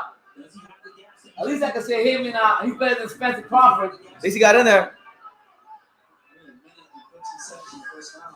He's like afraid to get hit though, but honestly he is. Look at his eye. Tell him his eye. Yeah, it's a big thing when you first start boxing. I can't criticize him. Yeah. Everyone goes through it.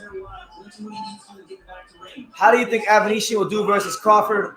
Do you think it will be as comfortable? I think in the early rounds, I think in the middle rounds, there might be some nervy moments with Crawford, but overall, I think Crawford will show his class and beat him. I think, though, Avanesyan is durable enough and he's dangerous enough to where he might be able to end this, 6-year knockout streak Crawford attack. Because Crawford hasn't gone the distance since Barack Obama was our president. Oh, shit. So, you're talking some facts there. Boxing, pound Jacksons. I take Hardy over Usyk in a 4-rounder. Damn, they give a lot of props. They were all forgot about Rockman. He was in there fighting. Yeah. I want to see, honestly, Greg Hardy versus Trevor Bryan. You serious? It's a good fight. Yeah. Stavern. Yeah. What do you guys think about Greg Hardy versus Stavern, Trevor Bryan, Jarrell Miller? You mean as a sparring? A fight, 4-rounder. A fight. Yo, what's wrong with this guy, man? Too much muscles. Not even. Charlie Zelenov should get involved in this influence of boxing scene after all. He is kind of a pioneer. He did it. There you go. Caught with left hook. Oh, he's hurt. He's hurt. The dude DeMore is hurt. Josh Bruckner has the other guy hurt. Charlie Zelenov is the godfather of this shit. They better pay some respect. Wilder chase him out the. Howard wants to see Greg Hardy versus Vitor Belfort. Oh, that'd be great. I mean, they both have good wins against former boxers, so why not make that shit happen? Yeah, sure. Vitor beat Holyfield. Well, he got hurt or something. Ooh. Belfort. I'm not sure. This Josh Bruckner dude, he don't got no power, but he's got some technique. And it sounds like he has a halfway competent coach. So yeah. So he made you like the son with that, yeah.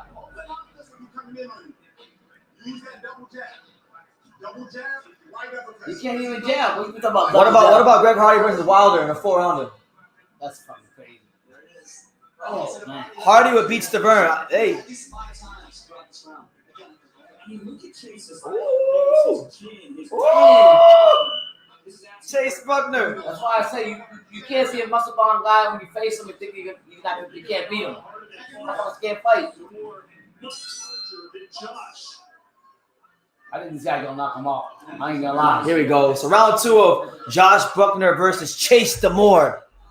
We're here. I think DeMore's gonna get the best in. The untouchable True School Sports Empire. This shit make me laugh on this one. Make sure y'all smash that like button. Oh, Run it all the way up. yeah, look at this shit. Oh! Oh shit! Buckner got cut by DeMore. Oh, now this would be a good fight, Pops. What do you think about this one? Greg Hardy versus Christopher Lovejoy. Oh, I would love that. I would love that. I'm making Greg Hardy a slight favorite in that one. Me too. Yo, this guy's Buckner's catching him. Oh, look at this guy with team. Yeah, I kind of think so too, man. Holyfield wasn't right. I think something was off that night. You say he was coming up with Christian music. Not rap music. He don't like rap music. Yeah. Whatever, it is what it is. This guy's gonna win the fight. What's his name? DeMore. He's standing straight up. There's no pain in his knees. Look at that. Oh shit! It is some high level boxing on the zone. This guy got no technique whatsoever. He can barely stand. Look at that. Love his footing and everything. He's tiring out. Oh, good right hand to the body there from Josh Bruckner. Josh Bruckner serving him up right Come now. on, Bob. Look at faking in there. Got him tired. There you go.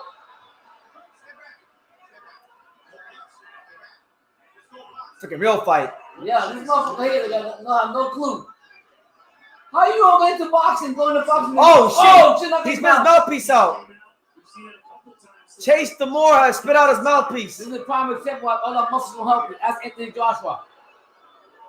He's ready to go. Yeah, he out. This dude Chase DeMore, he ready to go. He's like, somebody give me my paycheck. Yeah, good. Chase DeMore is about the same level. What are you doing? Chase DeMore is the same level of opponent Richard Torres Jr. fought, and he's still a medalist. I agree. Look. It's a scary place to be. Look.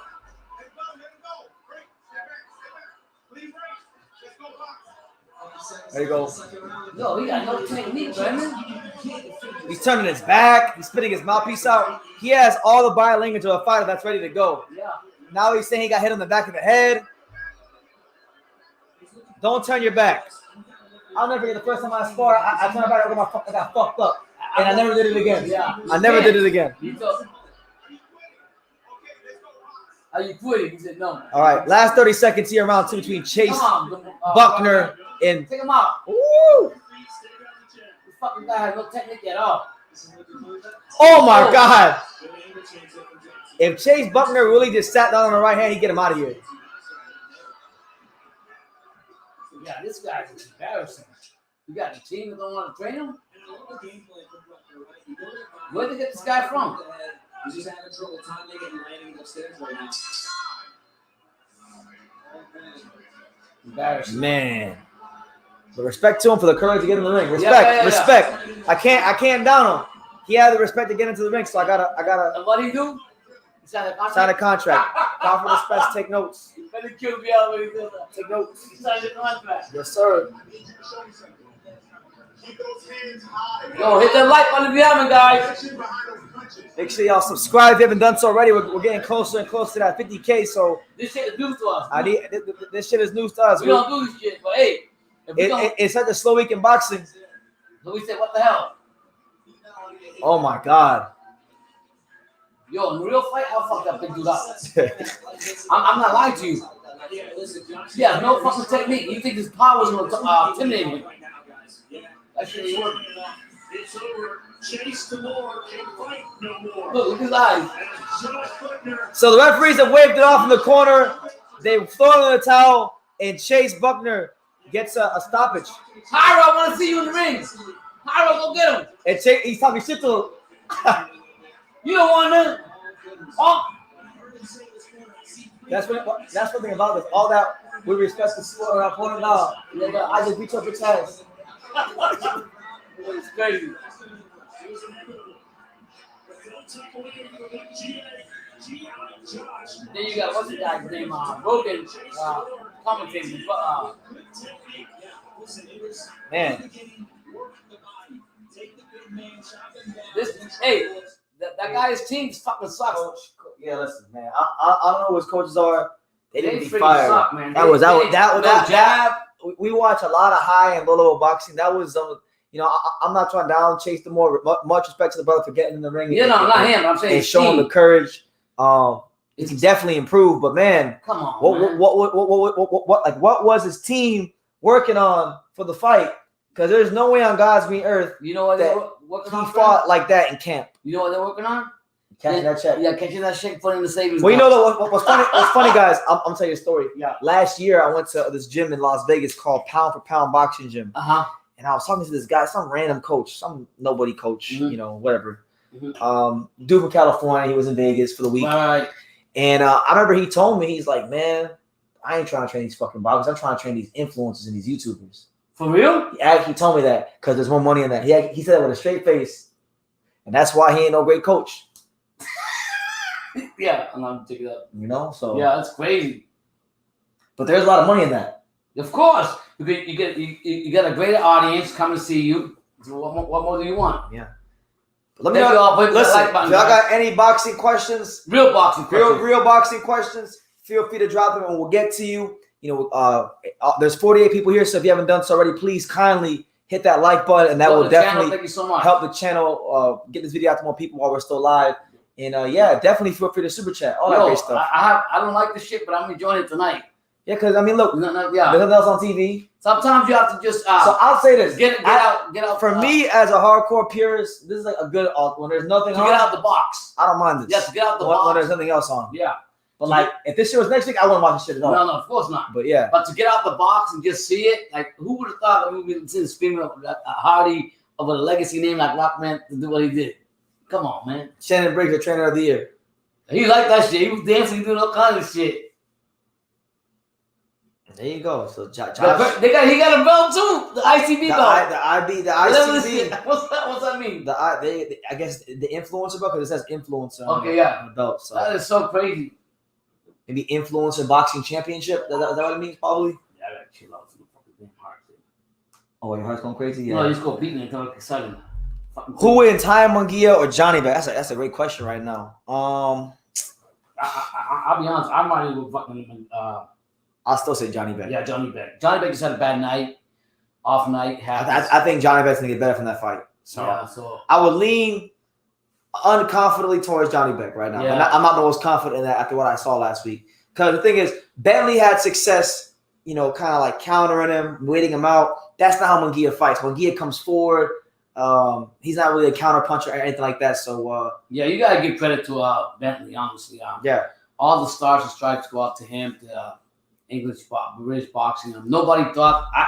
I'll be honest. I was watching the first couple of rounds, and I was telling him, this guy's gonna get the fuck knocked out. And he just got better and better. And then Brendan said, if you make this a 7th round, he's go. I told my dad, if Johnny Beck goes to the 5th round with this dude, my opinion of him will be lowered, and it has. Yeah. But he's still a good fighter. I think he's still one of the best fighters in the division, especially because this middleweight division, it's not just a bad division, it's a historically bad division. Then when Danny Garcia is ranked number 9 in the WBA. Yeah, but you know when I seen that was when on the WBC convention with the training, whatever it's called thing, the promoters going up to Selman asking them, they asked about that. Fuck. How do you rank Garcia hasn't fought how long? I don't know. But I mean, I'll say it like this, seeing what I've seen, man, even what he was telling me, like a lot of these fighters, I mean, this right here is just crazy. But this I will go, I will laugh all night. This shit right here. Because it serves its purpose. Yeah, it serves its purpose. It's entertainment. Now, anyway, let's listen to what Josh Bruckner has to say after his win. He might be Bruckner.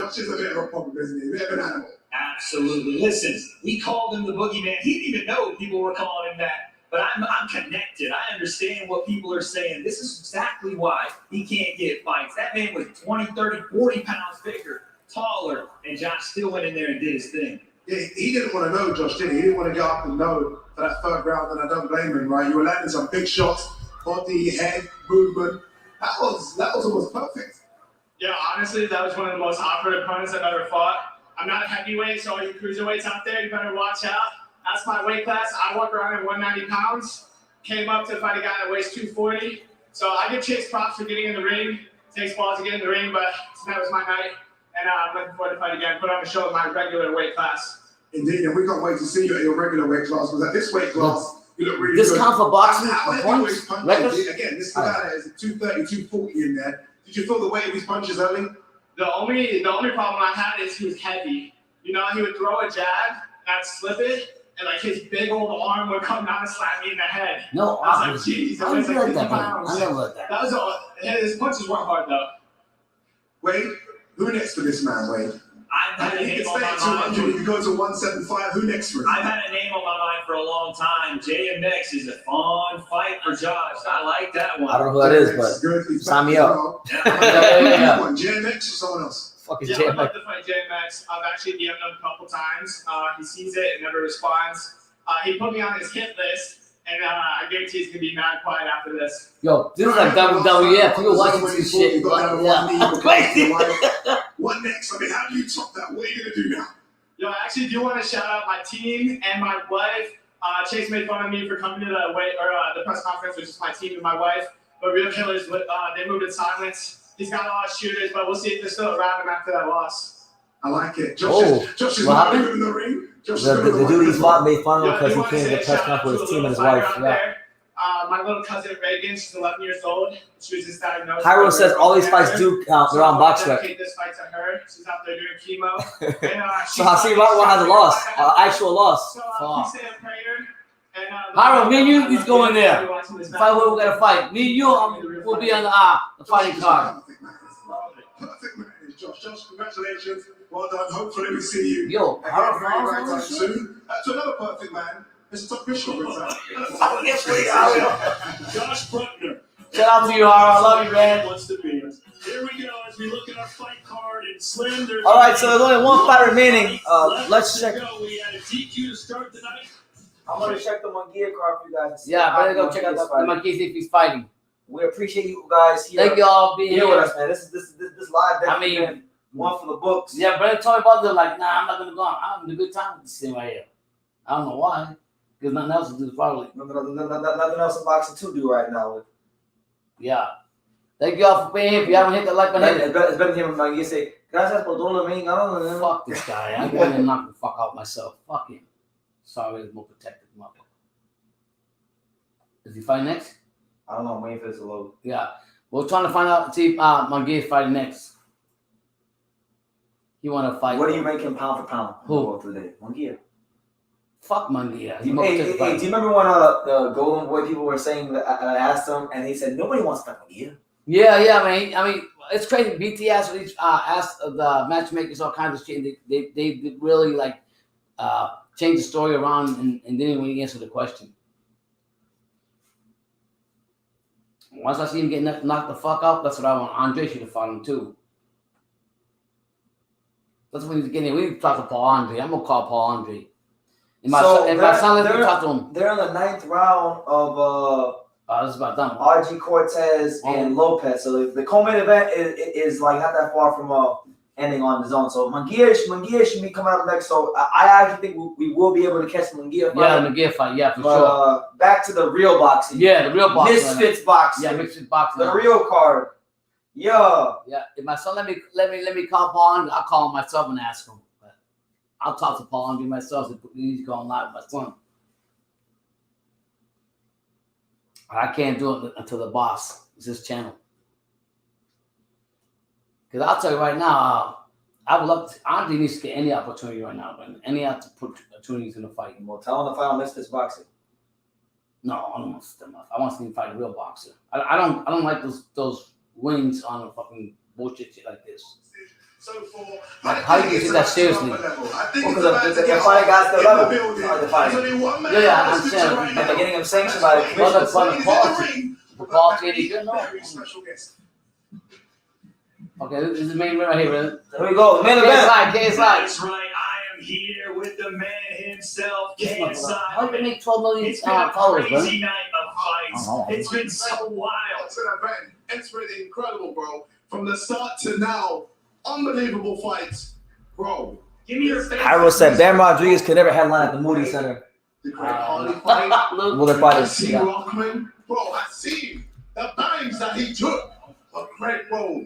The way he was just moving. You know who likes KSI? I like Shakur. Right, bro. Does he? Tough fight, great fight. He's from England, right? Fight. That's right. And for me, that's got He's their British fighter. top KSI. of Misfits. Fucking Sure. soap I mean, opera. talk to me about what it's meant to come here to Austin, Texas. Misfits number 3. Oh, We is that still a got couple? one fight, but just tell me, this card, what does it How much mean? money this motherfucker got? Well, this is huge for Misfits, man. Like, we're trying to go. I agree. They got to strip him. Who? Jamal Charlo semi-retired at this point. Yeah, man. To Australia, to all over the place. We want to literally take over. And, bro, like, every event we're just. You can't take over as long as you have the Jake Pauls wrong. They need to get Philip Hergovich in one of these cards. They got Cal Sutherland helping promote. Yeah. There's no background. You'll see him. He's in a blue suit. Actually, fuck this guy. That's the most promotion company, in my opinion. It's that time, baby. January 14th. Your boy is back. Your boy is back again. Who am I fighting? Who am I fighting? That's all everyone wants to know. Ladies and gentlemen, I am fighting Dylan Dennis. Dylan Dennis. Oh, this is the guy that got beat up by Anthony Taylor yesterday. Remember I was telling you? Yeah. So I guess KSI is fighting the dude that got beat up by Anthony Taylor yesterday. Adamas or Charlo? Give me Adamas. I think Adamas is look, it's Cal Sutherland right there with the blue suit. You see him? Yeah, I see him.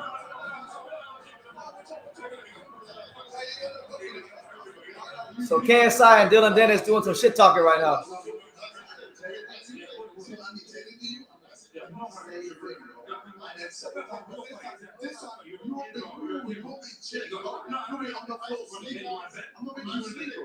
It's just on stage, it ain't funny.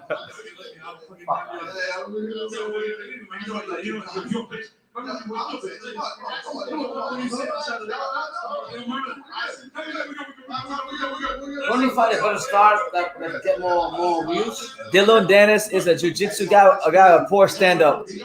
So it's like, cause help me out, guys, cause I don't know shit about this.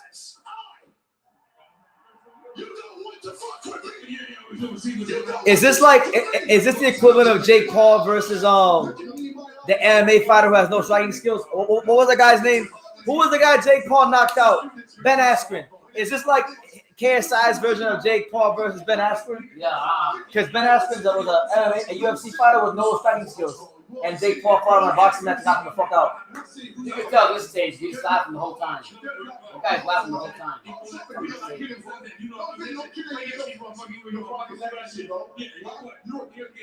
He should have fought better guys, to be honest right now. Wow. Ladies and gentlemen, that one is announced right now. Dylan Dennis, KSI, they're still talking a little bit. They need to stop ducking Anthony Taylor. Anthony Taylor take them all out. And somebody say, yes, this is exactly like Ben Askren versus Jake Paul. He need to get Hergovich in one of these cards. Yeah. Misfits to Zone Boxing Series X number 4. I appreciate you, MAW. He says, man, like I said, I'm not really into this drama shit. I don't share this for the channel. Fuck this shit. I appreciate you, MAW. And I appreciate everyone who's still with us almost 3 hours into the live. Yeah, I don't watch this soap opera bullshit. Honestly, that was pretty corny. It was pretty trash. But other than that, I like the event. Like I've seen Fast and Furious father with Jake Paul. And it's an exciting one to make. Dylan Dennis has been talking a lot of smack for a long time. And you've got to see him in the ring. Finally, This is a fucking ass right here. I suck shit. yes. So yeah, I guess KSI is filling the Dylan Dennis fellow in January. Good for him. But it's your boy BT, the untouchable, True School Sports Empire. We're here Yeah. for good, bad, or indifferent. You know, That was really cringe. I agree. Stupid ass shit. Yeah, that was really cringe. That didn't get me gassed up. But like the thing is, these little like 10-year-old kids that don't know shit about life. Yeah. They don't know shit about shit. Like, oh my god. Yeah. Oh my god. I actually remember being at Jake Paul's pro debut in Miami, and KSI got in the ring and called him out, and all the little kids in the crowd were like, oh my god, KSI.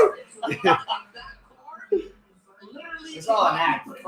KSI's forehead is bigger than my driveway. He just got a big ass forehead. We ain't lying about that. Look at all that shit. That's all an act. Fury and Tommy Fury were calling out Jake Paul. Jake Paul did to get in the ring with him. I was like, what the fuck is this?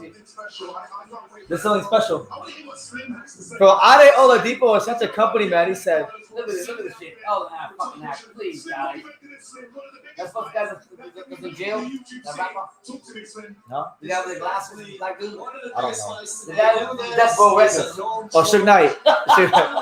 He's talked so much trash over the internet these past couple of years. Munguia fighting? He hasn't been fighting, and a lot of people. Well, I want to see this Dean the Great kid. I want to see the black kid, Dean the Great. Oh, okay, yeah. That first person Listen, y'all got anything to add? Any questions, comments, concerns, thoughts? We here, man. Make sure you Got the time subscribe. right now. What do you want to talk about? Yeah, I'm 100% on that card. What let's be nice. Nobody people want to I ain't with this shit, to be honest. I wouldn't like to see it on that card. I'll go there and slap the shit out of KSI. I'll slap the shit out of J. Paul. I'll slap all these motherfuckers bullshit. Like it sells, so it makes money, so. Co-main event. Give me Slim Ryan Taylor too. Yeah, he was, ABW. He was taking the page out of fucking, he took his shirt off and everything. You saw that? Yeah, I think that's fine. I'm like, but Jake Paul, when he get in the ring with him. Rodney Mizell wants to know, did Hasim fight yet? Did he ever? He got knocked. He got beat up. He lost. He lost to Greg Hardy. Greg Hardy gave him a boxing lesson, and Hasim Rahman lost. Very embarrassing. Yeah. Is the real deal. Who's this fool right here? Ade is a straight shooter, but needs to keep the bread, BT. Well, hey, I ain't mad at him get his money, but if he was a straight shooter, he wouldn't be on this. Yeah, exactly. I'm thinking about it, man. And if you're a boxer, you got a boxer. But I'm sure he got the opportunity because he was working for the zone already, and it probably got the money was probably too good to pass up. Yeah, I don't blame it. I do the same thing. I mean, sometimes you got to take fights like that. You have, Hyro says, well, KSI is one of the biggest bitches in boxing, and I would tell Shakur that to his face. Oh, yeah, they argue all the time about that. Do they? Yeah. We let down Harvard like Jake Paul? Yeah. So they go back and forth like that. If they both fight, I hope they both get fucking brain damage and no do this shit no more. Not in a bad way, but yeah. Who the fuck is this? Like, yeah, I'm sorry. I want to see this. Who is this dude right here? Other company man. Fuzi too. That's crazy. Fuzi too is down the zone. I've never seen. And I only know who he is because of Derek Wall. Because Derek Wall can do this shit. Does he? He was Dean the Great. Look at this shit. Look. You fucking serious? I'll fuck both of you guys up. In his corner for a long time now, and I know how much this fight means to him. This fight is Munguia fighting? Everything on the line, and Let me see this. Oh, you want to watch this guy, right? I want to watch Dean the Great. So we're not gonna go to Munguia till Dean the Great fights. Yeah, that's But they better speed it up. Yeah. Yeah, thank God. Next weekend is really making up for what's a lackluster weekend this weekend, and then the weekend after that is gonna be next week. The weekend after that, you're gonna have 3 fight cards. You're gonna have Troy Williamson versus Josh Kelly on December 2nd, and then December 3rd you got Fury Chisora and then Cholatito or Charlotte 3 on the same day. you know, Dean, I actually trained in the same gym as Dean and Jeff Rabbit out in I was saying, he's saying for you to stay away from Dean. Who? This guy, Dean the Great, the black kid. I'll beat the fuck out of all of them. Straight up. I'm a real motherfucker. This ain't soap opera shit don't work with me. So yeah, main event. Put this shit on mute because these dudes is waiting for the main event to go. But it's your boy BT, True School Sports, a very uneventful Saturday in the world of boxing. Had to come on for you guys and just enjoy this. We just came on. Listen, we came on. to troll about Crawford Spence early on. Yeah. Then we were like, you know, let's watch the influencer card, and you know, now we're just here. So listen, we're happy with I'm surprised we still got 28 people watching us. Yeah, it turned out pretty good. I'll be honest with you. Thank you all for being here. Yeah, if you haven't done so already, hit that like button, Fake ass subscribe, and definitely super chat. We here. Yeah, fake ass shit. Hyro says, "I'll get my ass kicked so you don't have to fight Dean Pops." So okay, me and you fight then the winner fights him. Just joking. So let me ask you this question, Pops. So the 4 or 5 cards we have next week, we got Adam Azim Charlton, we got Ryder Parker, White Franklin, Prograis Cepeda. Which one are you most excited for, and why? I'm a big fan of the Gorilla. John Ryder? Yeah, I like the Gorilla a lot. I like him a lot. So I'm hoping he comes out. Beats Parker. That's what I'm riding with John Ryder. But I'm also excited for Cepeda and Prograis. That's going to be a war. I think Cepeda is no slouch, but Prograis should win that fight. Okay. Yeah, I like that John Ryder fight, man. Yeah. I would love to see Canelo go fight him. John Ryder, it'd be a cool fight because did he say he want to go to the UK and do that anyways? That'd be a great fight if he goes to the UK. I think he's gonna bring them here though. I don't think he's gonna go. I think that's all bullshit. He's not going to the UK. You don't think so? No. Why would Canelo do that? Canelo wants to be around. Well, he makes more money over here. Anyways. Canelo wants to be, no, but not even just that. Culturally, Canelo wants to be around all the Mexicans. He wants to stay here. Yeah. He's not going there. But here we go. Main event, Dean the Great and who do you like? Or the other guy. I like the black kid. 6 I seen him in the bag. He looked pretty good. Oh, just because of that? Yeah. He might get his ass kicked right just because of that. By the way, for the 27 of you that are here, if you guys weren't here earlier, I was talking about this earlier. I was thinking about maybe starting a True School Sports Twitch, where I play video games and shit. Would y'all like that? Is that content y'all be interested in? Let me know in the comments because I think it'd be pretty cool. Let me see. Last month we saw 3 knockout of the year candidates: Plant, Wilder, and Liam Paul. Which one out of those 3 was the best? Of those 3, I would definitely say Caleb Plant was the best because it wasn't just the knockout; it was the showmanship after the knockout with the shovel, throwing the dirt. Yeah, he came out there and did his shit. So I would say that one, but all great knockouts. I was very surprised that Liam Paul landed such a devastating punch so early in the fight on Brock Jarvis. But that's another example right there about muscles not winning fights. Brock Jarvis looks like a fucking action figure. He looks like Ken, Ken and Barbie. He looked like the Australian Ken. Got folded up in one round, straight like that.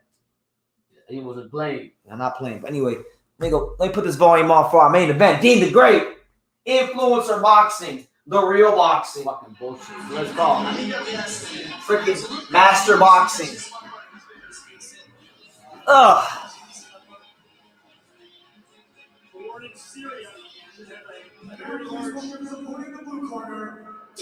Can you imagine if Soderlund puts Philip Hrgovic versus Greg Hardy?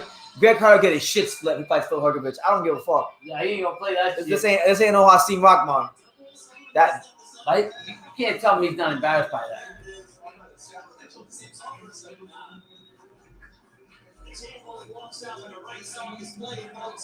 All right, so here he is, Dean the Great.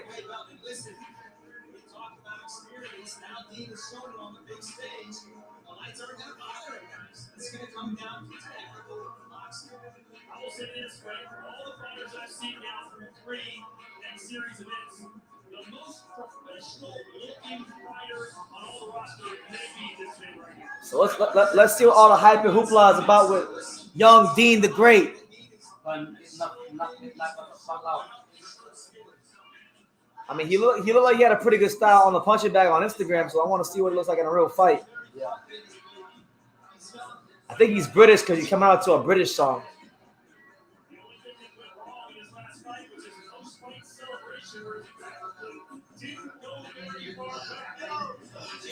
But yeah, shout out to everyone that's still here rocking with us. It's your boy BT. We're in the main event right now. In the main event, closing it out. It's been a very eventful night on Misfits Boxing.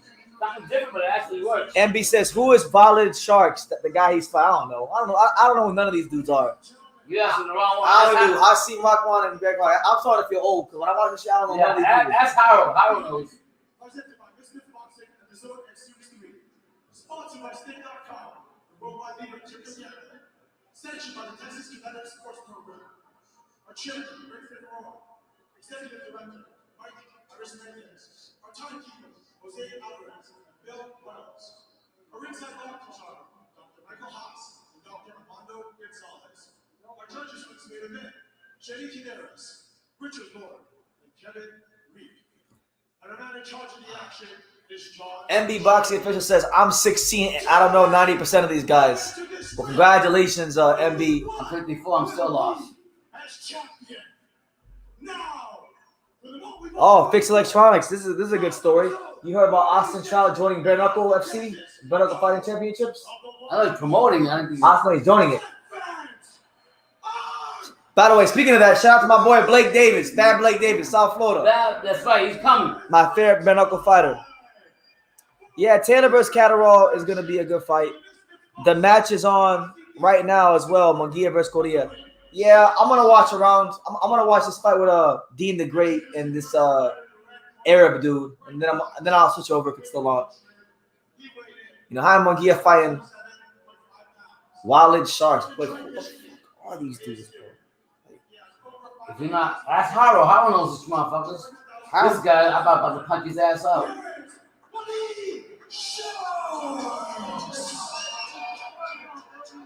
Walid Sharks versus Dean the Great. Main event, Misfits Boxing. Oh, what do you look like? This guy right here? Yeah. He weighed in at 129 pounds. This dude walks around and he moves like a fighter. Like look even like the mannerisms before he gets his name introduced. He was laughing the whole time. What are your thoughts on Paulie hating comments on Haiti? About Lomachenko beating him? I mean, that's his opinion. Why is it hating? What happened? I don't think I don't agree with him when it comes to Lomachenko beating Haney, and I think Paulie Malignaggi, just like my dad next to me, severely overrates Lomachenko. But Lomachenko. Other than that, I agree with most of what he said actually about Devin Haney. I mean, he came out and said certain things, but I mean, it was a back and forth. But he actually talked to his father and to rekindle whatever it was to gain respect and so forth. But the thing is, like, Paulie is a bit of a hypocrite too, though, because Paulie was saying that Kambosos was going to win the first fight and all that stuff, and now he's not really giving Devin Haney the credit he should be giving him. So I think he's a bit hypocritical in that regard, but that's just my opinion. Haney did what he had to do, beat him twice, moved on. Get ready for Lomachenko. He coming. All right, here we go. Round one. Dean the Great. Oh, okay. Good defense over Dean the Great. See the way? Oh, okay. Got a good jab. Good body shots. Who the fuck is Dean the Great? Black kid. I mean, I don't know what he does. Okay. I don't know none of these people. I always ask you, like, you know. Slim, you think this goes the distance? Man, Dean the Great got some pretty good technique. Look at that straight right hand.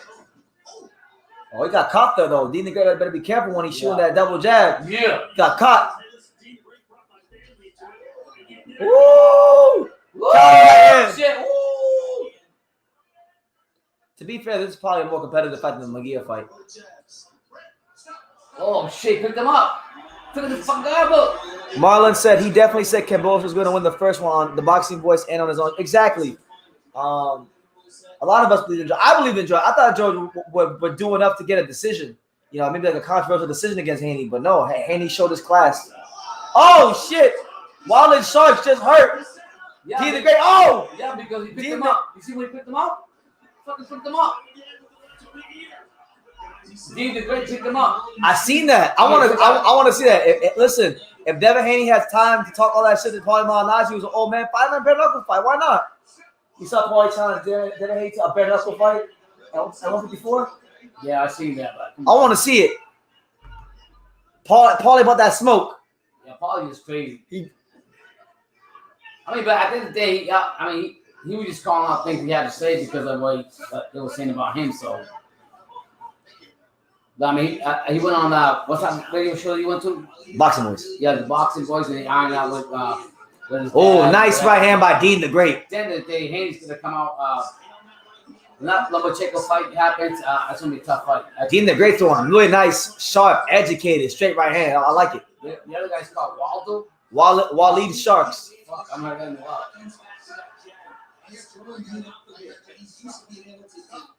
Basically, he wants Haney to jump 3 weight classes. Paulie Malignaggi's old as shit.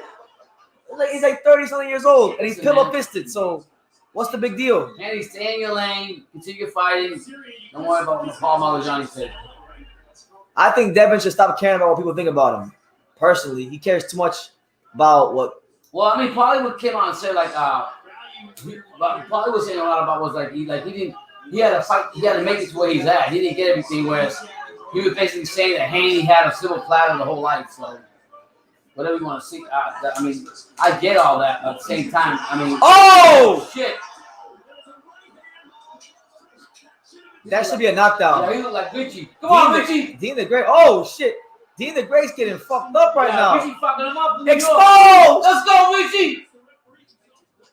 Haney just wants his dues and respect. I agree with that. He should get his dues and get I mean, somebody brought a great point. Just keep winning. You'll get it eventually. He said Shakur Stevenson, anybody else can say what they. Huh? Basically, that's Yeah, he said that. He said, but you gotta give respect to Haney. Anyone across the pond with the first time not having his father there, all the pressure, and did what he had to do. He beat Convosis, and then he came back the second time with his dad and beat him again.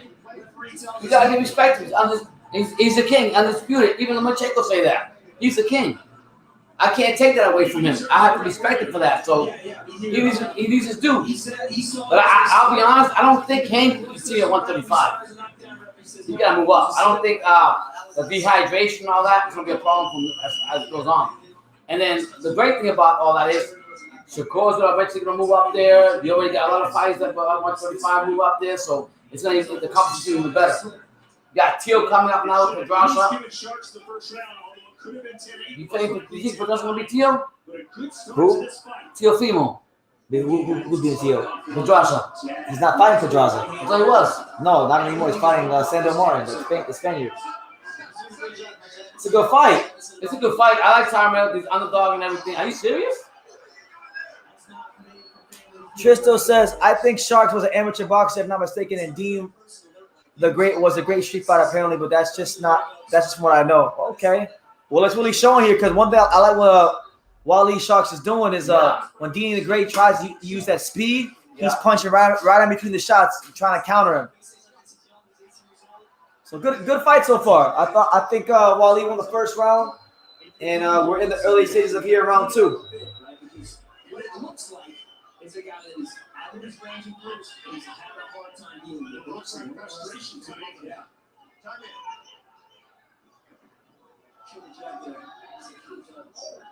He's quick, man. Walid is showing a little difference in the speed, and I did not think I could say that before this fight started. All right. 1 minute and 55 seconds left here in round 2 between Dean the Great and Walid Sharks. Oh, good left foot from Walid Sharks. So I came for Dean the Great, but I'm actually more impressed with Sharks. Whoever the fuck he is, I'm really impressed with his instincts. Got good fighting instincts. Okay, good. Lead right hand. Okay.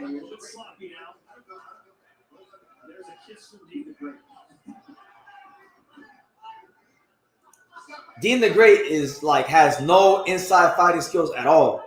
Every time this dude Shark closes the gap, he wants to tie up immediately. Good left foot by Sharks again. Dean the Great getting pieced up by that left foot again. Woo! Uppercut straight right hand from Walid Sharks. Woo! Counter right hand from Walid Sharks. Oh! Oh shit! A straight right hand left hook. Dean the Great is down. He's down. Oh my god. This shit is gas. Yeah, Dean the Great is getting his ass handed to him on a silver platter right now. Walid Sharks beating that boy like he stole something.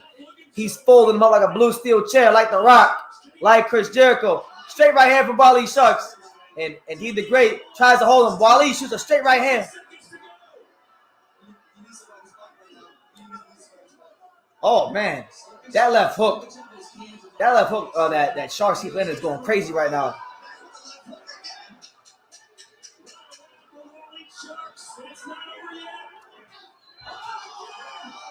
Oh shit! Dean the Great down again. Dean the Great is down again.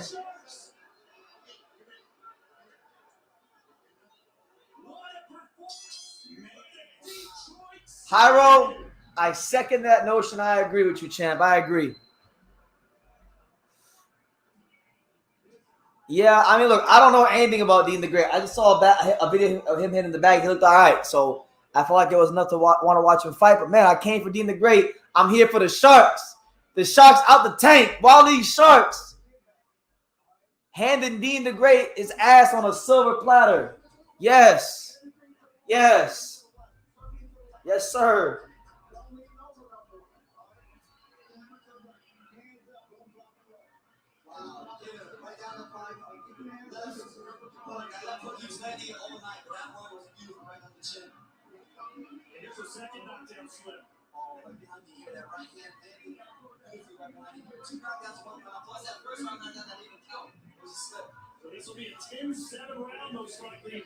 Nah, they're doing a great job, Hyro. The matchmaking for this has been great.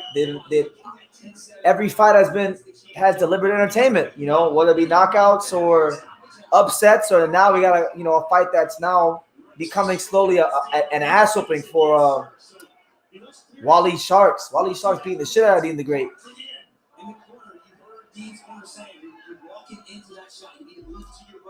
All right, I'll check it out in a second. I'm gonna finish watching this fight because I'm enjoying the boxing IQ of Walid Sharks, the way he's countering, doing his thing. Yeah, Dean the Great may have more athleticism. It might look prettier, but man, Walid Sharks, he just knows how to fight. Woo! Counter right hand. Woo! Let's go, champ. Walid Sharks counterpunching has been absolutely pristine this fight. Dean the Great getting fucked up every round.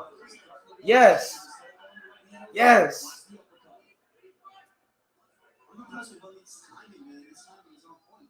Really good timing. Yeah, Dean the Great throws the right hand, but he falls in too much when he throws it.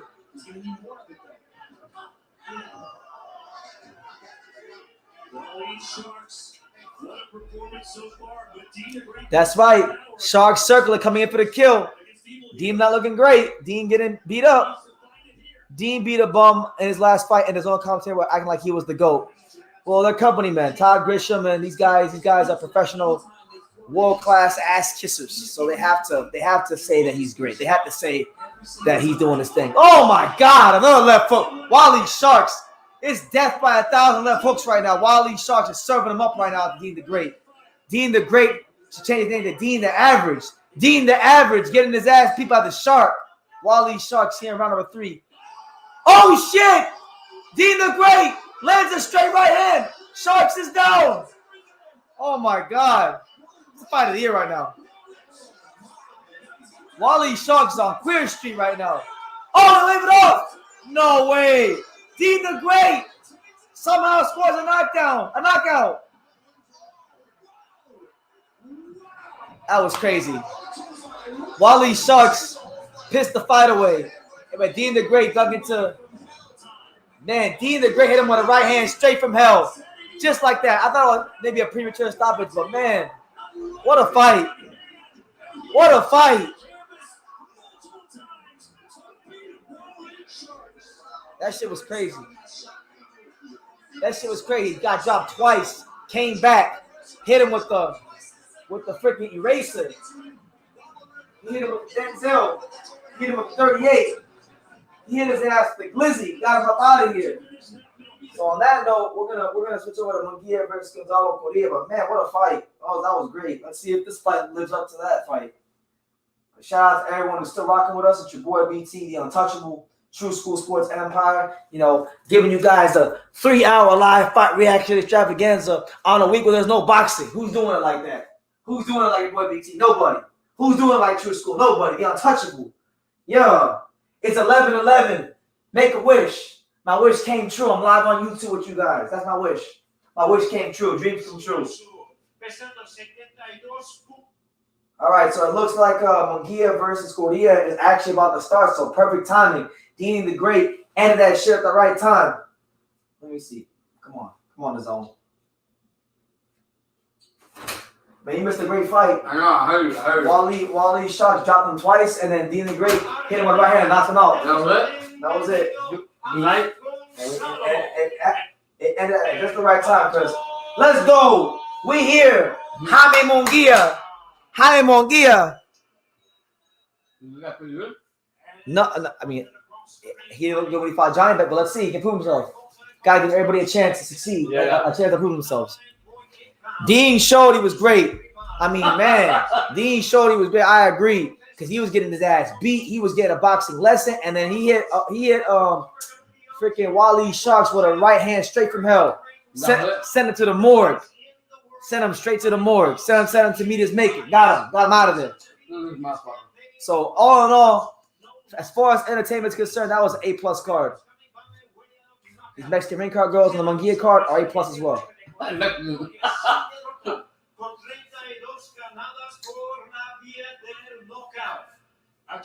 Should have given Sharks another chance like D. I agree. I think maybe it was a premature stoppage, but man, that was a beautiful right hand.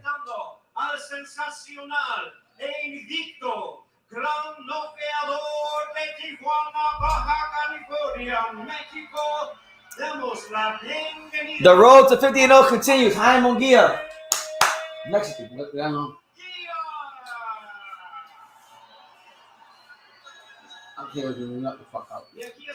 I'll tell you this: they're definitely doing a good job of making him a star in Mexico. Of course. If he ever actually wins a legitimate fight against a big name, he could probably sell out the Estadio Azteca. Who's this guy? Pretty good? Do you know about Estadio Azteca? No, It's the Mexican soccer stadium. Is it? You know how many seats it got? No. 120,000. Yo, the World Cup starts tomorrow. The World Cup. USA. Monday. USA winning the World Cup. Let's go. Stars and Stripes. No, it's on Monday. For real? They really start on Monday. It may start tomorrow, but it don't start on Monday.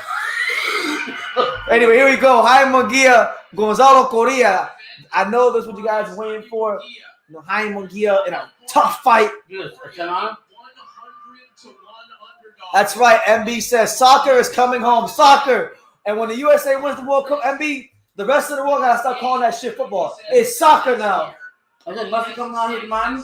Fuck Messi. I don't want to hear about that guy. I had a job. I like what's leaving Portugal. Here we go. So round one, Jaime Munguia versus Gonzalo Coria. Argentina. Let's go. Donny boys. So round one, okay. So Munguia in the white trunks, Coria in the black trunks. With yellow, the southpaw. Coria got his wish of this fight being at a true middleweight. See that? You know, fans cheering. That's why he don't got to fight nobody good, because he's selling tickets. Munguia. Now, it is worth knowing that Gonzalo Coria got knocked out in 2 rounds against Johnny Beck. So, if Munguia wants to best that performance, he's going to have to do something quickly and swiftly against Coria. And for Coria, it's a chance for him to legitimize himself in the boxing world, you know, really make a name for himself. You know, I'm sure he's a fighter that has his own journey in the sport. Opportunity. So, gotta make the most of the opportunities. But here we are, first minute here in round one. Not a whole lot doing so far. Munguia working that jab. I think that's a good point, Sergio. Looks like Munguia is trying to work on his boxing a bit more. You know, he is fighting a southpaw. These are viable rounds that he's getting against southpaw fighters. With every passing round, given that Janabek knocked Coria out in the second round, every additional moment is almost like a referendum on Munguia and where he stands in the eyes of the boxing public. I was boxing world back then. There was what, 15 rounds. They got stopped. 704, Joe, what's good, champ? Peace to you. Hope all is well. God bless. Shout out to you out there in Dallas, Texas. Dallas, we ain't here. Yeah. There you go. Good jab there from Jaime Munguia here in round one. There you go. Good. Double straight left hand there from the Argentinian, Gonzalo Coria. Hyro says, is that a basketball gym? I don't think it's a basketball gym. I mean, I saw a basketball hoop, but I don't think it's a basketball gym. There was an upper deck, and it looked. High school gym? Yeah. Hyro likes to make fun of fighters in the venues they fight in. It's like his thing. It's like his thing. Oh, my Lord. That was a trip. Coria's most impressive win did come here in Mexico, a 12-round win over Marco Reyes back in 2019. Oh, he beat Marco Reyes. That's a good win. Is it? Decent win. Well, you see when these two fighters come So far, I like the approach of Gonzalo Coria so far. He's shown that he's not willing to back down on Munguia. He's landed a couple left hands here in round one. And it looks like Munguia is trying to do a bit more boxing. Work on his boxing skills more. 20 seconds of fairly quiet opening round.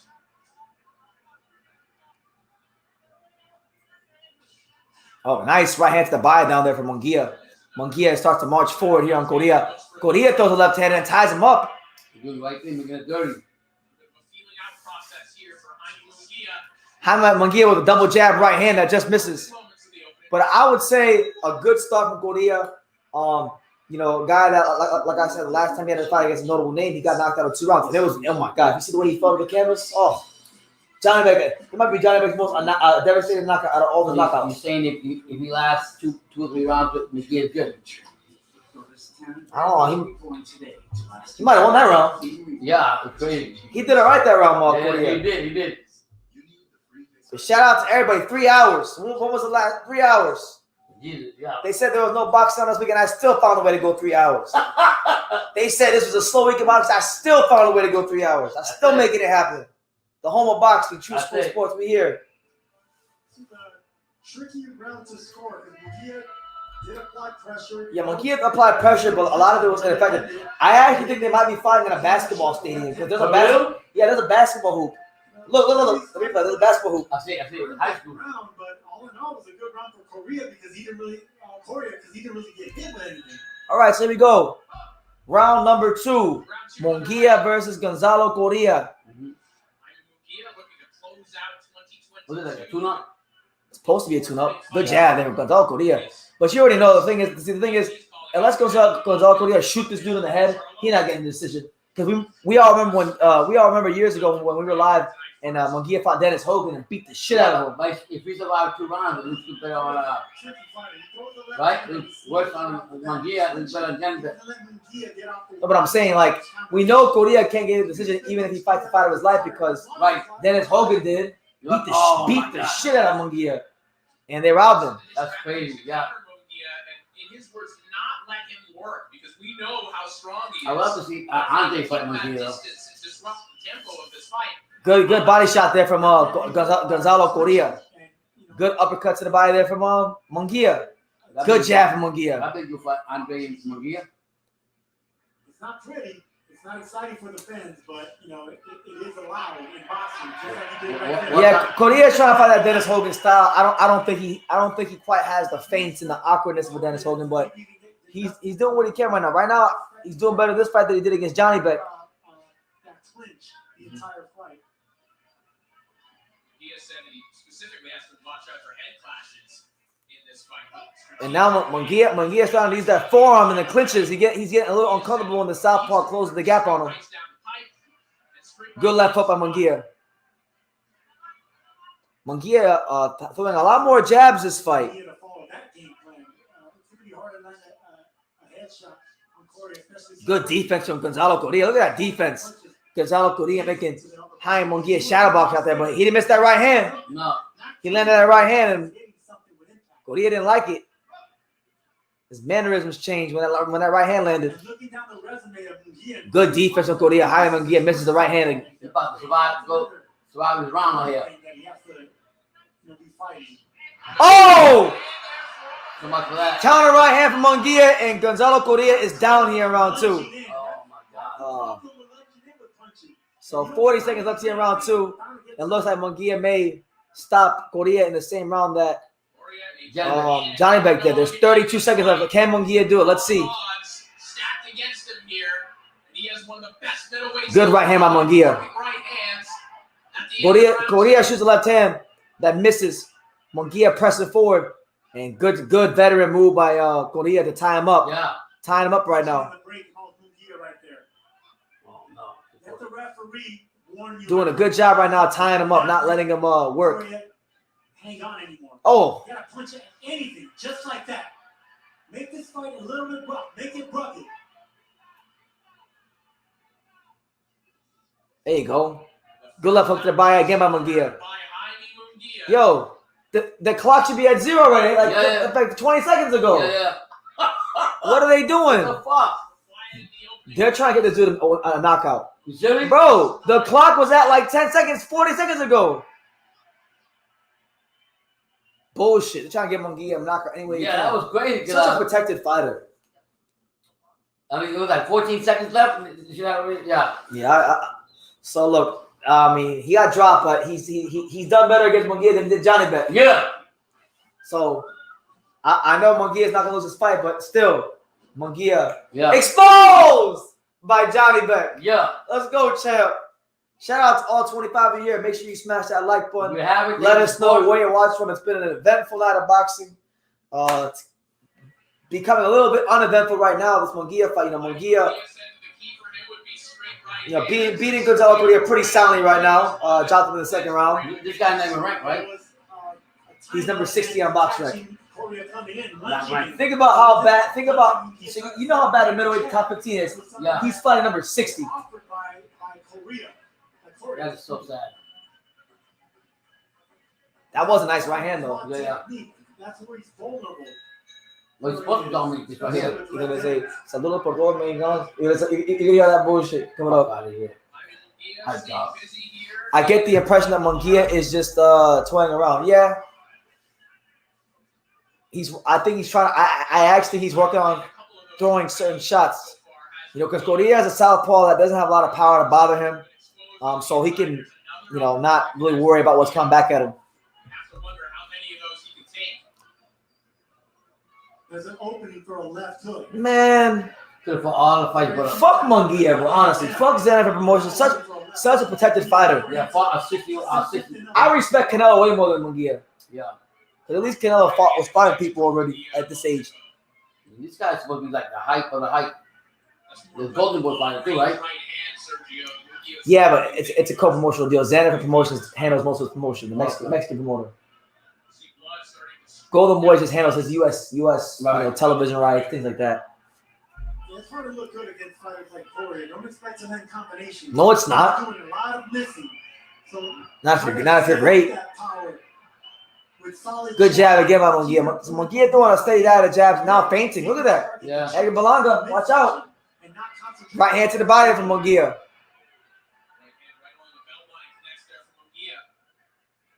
Hyro says, you do know Canelo was co-promoted by Xander before. I do know that. But Canelo was actually fighting when Canelo was on Xander, he fought Larry Mosley. Yeah. Oh, big left hook from Munguia.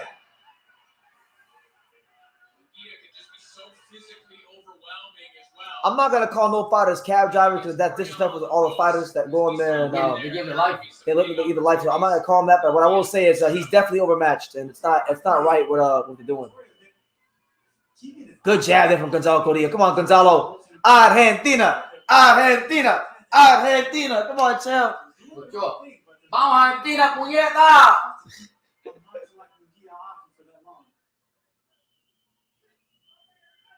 A monster like Munguia. I almost feel like when he fights like a top level fight, he's gonna get fucked up. Fucking Golden Boy making him sound like all that. Good left hook by Munguia. I want to see him fight Cello. I think that's a good fight. Good body shot there from Munguia. Yeah, I think he can beat Jamal Cello. Oh, good right hand to my Munguia. And then a body shot. That liver shot. So the liver shot drops Coria down here around 3. 20 seconds left. Coria is shaking his head no. He don't want to be in there. Yeah. And they wave it off. So Hasim Munguia gets the third round stoppage. There you go. Easy fight, easy money. I agree. Hyro said, honestly, this fight isn't even as exciting as the Misfits boxing, but it wasn't.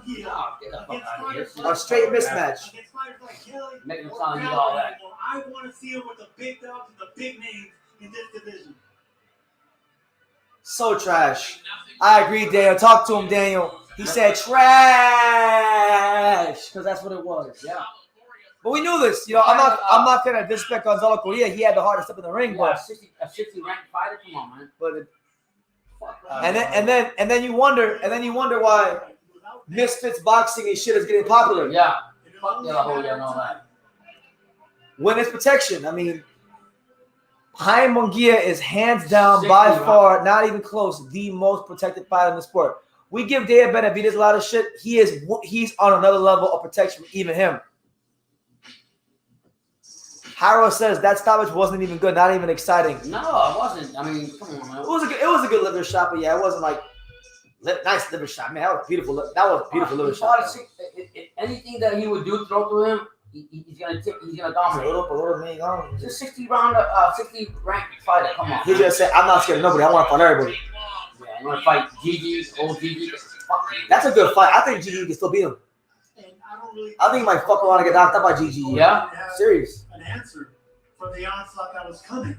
You know, that body shot, of course. So let's see what the great Haim Munguia got to say. I predict we're going to hear Saludos por todos mexicanos. I guarantee we're going to hear some shit like that. Shout out to the legend, Jimmy Lennon Jr. You guy's so humble. I like him. A referee reaches the count of 10. He is the winner by way of knockout. El ganador por knockout. El invicto. Jaime Munguia. 41-0, baby. He's coming for Joe Calzaghe's record and Floyd and Ricardo Lopez undefeated record. They not beat Haim Munguia. Yeah, right. Yeah, right. He don't want to fight nobody. I swear to God, if I ever meet Miguel Beltran from Xander Promotions, I'm gonna fucking press him so bad. If I ever, I'm saying it right now. If I ever meet Miguel Beltran from Xander Promotions, I'm gonna press him right to his face. It's getting ridiculous. Harold says, "Watch out, how am I get my fight? Jason Quigley next." Fucking joke. That would actually be a step up from Gonzalo. The World Cup, baby. Yeah. That's the real Ronaldo. Yeah, I know. I like him when he played. He's old now. And this is why boxing is so fucked up. Hey, 41-0. Fucking 41 fighting a 60 ranked fighter. Get the fuck out of here. The only one I'll give him credit for, Daniel, because the guy came to fight, and I thought it was gonna be a complete like wash. Was Jimmy Kelly? You know, Jimmy Kelly that last fight was great in the first 3 rounds, but you know, Jimmy Kelly was a good win. Yeah. Rosado was a solid win. Either they drained him. What other wins did he have? I mean, Dennis Hogan fucked him up. That was a big win. I mean, Hyro says, "Are you gonna do any post-fight reviews?" Yeah, I'm gonna be doing a review on Hardy and Rahman, and I'm gonna do a review on this one. But like, I'm not gonna really review the fight. I'm just gonna do a video titled "Haim Munguia is the most protected fighter in boxing. Xander Promotions is a disgrace." Yep, straight up. That's the title right there. So if they come out, a 50 ranked fighter, they think he's great. Please. Exactly. At least, I mean, I'll give him credit for Jimmy Kelly because Jimmy Kelly beat Kanat Islam, who was #1 ranked in a big upset. So that was a good win. And Jimmy Kelly was in his bag that fight. You know, that fight really, the Munguia fight is what made me a Jimmy Kelly fan, to be honest. Because I seen Jimmy Kelly fight Liam Smith. Yeah, got stopped. The Kanat Islam fight was a good win, but it wasn't like extremely exciting. Good look at this shit. But let's see what Munguia got to say. Mexico, this guy's the biggest dick sucker right here. Here you go. 41-0. As we take a look back at the story of the fight, and Sergio, there was no fucking story. The story that we expected. I guess it was. Munguia's boxing skills are improving though. You know, got better. It's hard to get. That was the thing is even though he's not fighting the guys you want to see him fight, like he's active. Yeah, his timing is on point because he's active. And you know, that's about the only positive I gotta say. Yeah, that's what we got Morales to train, right? The last like 5 or 6 fights. Morales, respect him. At least Munguia is fighting. Guys like Charlo and Andrew don't even fight. But shit, I'd rather them not fight. No, exactly. I'd rather them not fight. If you want to fight somebody like a 60 ranked fighter or below, whatever. And the thing is, El Único Cocho, I already know you're biased towards Munguia and Mexican fighters. I know for a fact if Andre or Charlo fought Gonzalo fucking Coria, you would say they're fighting bums and cow tigers. But because it's Munguia, because it's Munguia, You put Mexican flags on the comments. Mira, Oh, this is a great win. Mira, Munguia es una porquería. Munguia es puertorriqueño, una porquería mexicano. No sabe representar a los mexicanos como debe ser. Pelea con boxeadores que no son los mejores que hay. Pero como la gente no sabe nada, pues se cree que es uno de los mejores. Yo espero cuando él pelea, uno de los mejores a nivel boxeadores, vamos a poner los primeros 5 boxeadores que están ahí. Se va para el carajo Munguia. El comentario tuyo. Yes, it was. That's the reason that, it's hard to get emotional and excited. The fuck out of here. When you kind of He got lumped up. Yeah. Look at that. Probably a head class. Yeah. Because Gonzalo didn't hit him with anything. Yeah. Overmatched opponent, but you could tell that Coria was Look at this motherfucker. What? to really Man, this production by DAZN is horrible. We can't even hear what he's saying.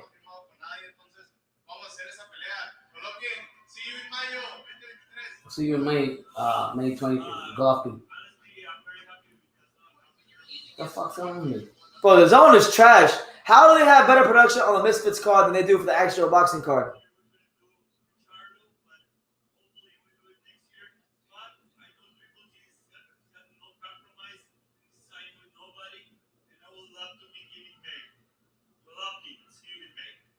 Wow, what a great future for you. Felicidades, congratulations. The undefeated Jaime Munguia. Muchas gracias a Guadalajara y Dios México. So, pretty sorry ass fight, to be honest. Sorry. As far as him fighting Golovkin, look, I think That's right. You can't fault him for wanting to fight Golovkin. Yeah. Because he's not gonna fight Johnny Beck. We know that already. Charlo said I retired. No, he is. Yeah. Like honestly, anybody saying that this guy should fight Charlo, that guy, he's retired. He's already he don't want to fight nobody. No. They're talking about he got an injury. Fucking guys in the club with rappers, training rappers. Fuck Charlo. Yeah. Jamal, yeah. Jamal's fine, but Jamal. But as far as Munguia versus Golovkin, that'd be a good fight. I mean, at some point, right, he's got to still fight somebody credible. Yeah. And I know you say Golovkin's old, but in my opinion, I was still in this extremely historically bad middleweight division right now, yeah, Golovkin might still be the best one. Yeah, at everyone. So a win against Munguia against Golovkin at this moment in time would actually mean something. I think. Yeah, I don't think it'll be an easy fight for Munguia. I'll be very intrigued to see how Munguia would handle getting punched by somebody as hard as Golovkin. Because see, guys like Coria, like guys like Coria, guys like Jimmy Kelly, all respect to him. These guys don't have any punching power. When he fought Rosado had a little bit of pop and some crap, but freaking, he was drained. They drained him from 68 down to 60. So it's not the fight I want. I mean, if I had it my way, Munguia would fight either Johnny Beck or Carlos Adames next. Oh, wow. That's who we would fight. He wouldn't be fighting no fucking Golovkin. Yeah. He would fight Carlos Adames or Johnny Beck next, and the winner of that can fight Golovkin. Yeah, that's what I would do. They would put him on that. Come on, bro. But we know that would have happened. Yeah, for sure. I mean, Andre, that's the fight I always wanted. I don't know what's going on. I remember last year, Daniel, when I was in San Antonio for the Gilberto Ramirez Nunez Gonzalez fight, I asked Eric Gomez from Golden Boy about that fight, and he told me a bold-faced lie. He said, "Oh, nobody wants to fight Munguia. I gotta go. I gotta go." Yeah, he said, "I gotta go." I've had conversations on Instagram with Roberto Diaz, the matchmaker from Golden Boy, and I told him, "Yo, y'all need to fight Andre. This shit is getting ridiculous." And he's like, "Well, we want to fight Golovkin. We want to fight Golovkin. That's a more entertaining fight." And I'm like, they don't want to make the fights happen. The fights that he could possibly fight against dudes who are more dangerous, they don't want to make those fights. They want to fight Golovkin because he's a name and he's got a big Mexican following, and that's what it is. El Unico says, all of Munguia's recent fighters don't have any power. I wonder if Golden Boy sees a weakness. I think they do, and that weakness is the fact that Munguia doesn't really have the best technical skills, so I think that they put him in there with good technical fighters who don't have power so he could kind of work on his boxing skills a bit, because if he knows that nothing big's coming back at him and he's not going to get knocked out, then he'll be okay. He can work on things and ride the shots and things like that. So listen, business as usual. Jaime Munguia is the most protected fighter in boxing. How can you get it like really rise up for? You already know He's getting paid, making money. And I'm saying that, but going to a fighting a ranked 60 fucking fighter, and I think it's a great victory. I'm gonna tell you this, man. Whoever beats the fuck out of I would love to see Gigi going. Whoever beats the fuck out of Hasim Munguia will become my favorite fighter in boxing, because this dude's whole career is just like so manufactured. The best fight I see with him. They're trying to create they're trying so hard to create something that's not there. Now is Hasim Munguia a bad fighter? No, he's not. He's a good fighter. But is he a Canelo Alvarez? No, he no fucking Canelo. No. By the time when Canelo was his age, a couple years, like Canelo had already fought killers by the time at this point in his career. And I don't even like Canelo. Yeah, I would have take the light off of Munguia because he betrayed with Eric Morales, and BT says he actually improved a lot. So we like that he's improved a lot. He's done, but with that improvement, there's levels to boxing. Yeah, and we just want to see him at the highest level. You know what I'm saying? So. Munguia was Andre's middle beat. There will be a mandatory now, and now is Giant Beck's could have fought Jamel, though. You see, this is the next super welterweight champion who's been in the middleweight. Yeah, I agree with that. Giant Beck said he's not fighting Munguia. He said Munguia is nobody. Did he really say that? Well, if he said that, then he's a bitch too for that. You think so? If John, I don't know if he said that, but if he is, that's some punk ass shit to say because well, he's probably saying it because he hasn't fought nobody, so like man. To be honest, like this goes out to every middleweight in the world, including GGG. Yeah, fucking nobody in this division. There is nobody in this division. Yeah. There is nobody in this division. You know, the only guy I respect in this division is Denzel Bentley. That's it. Everyone else is full of shit. Golovkin fought Canelo at 68. Came from nowhere. Freaking Eubank wanted to fight a welterweight. Who else? Munguia has been fighting guys overmatched. It's just a bad. Jamal Charlo doesn't even box anymore. What's the deal with him? He got divorced. I don't know, but yeah, it is what. And I agree. And Giant Beck's on some bullshit too, not saying he don't want to fight GGG because my elders. It's called get the fuck out of here. If you don't want to fight, drop the belt. He sounds like Canelo. Drop the belt. You sound like Canelo was a Mexican. You sound like Canelo. You're fuck out of here. You out there to fight the best of the best. Your countrymen will respect you either way if you fight the top or the low. That's what I'm saying. Yeah. Carlos Adames, another one. You know, he lost a kid. He lost his freaking kid during his training camp, and he's still prepared. Yeah. And you saw how he performed. Yeah, you saw how he fought against Montiel. I mean, this is what I'm talking about. When boxers make excuses, I can't respect that. I can't.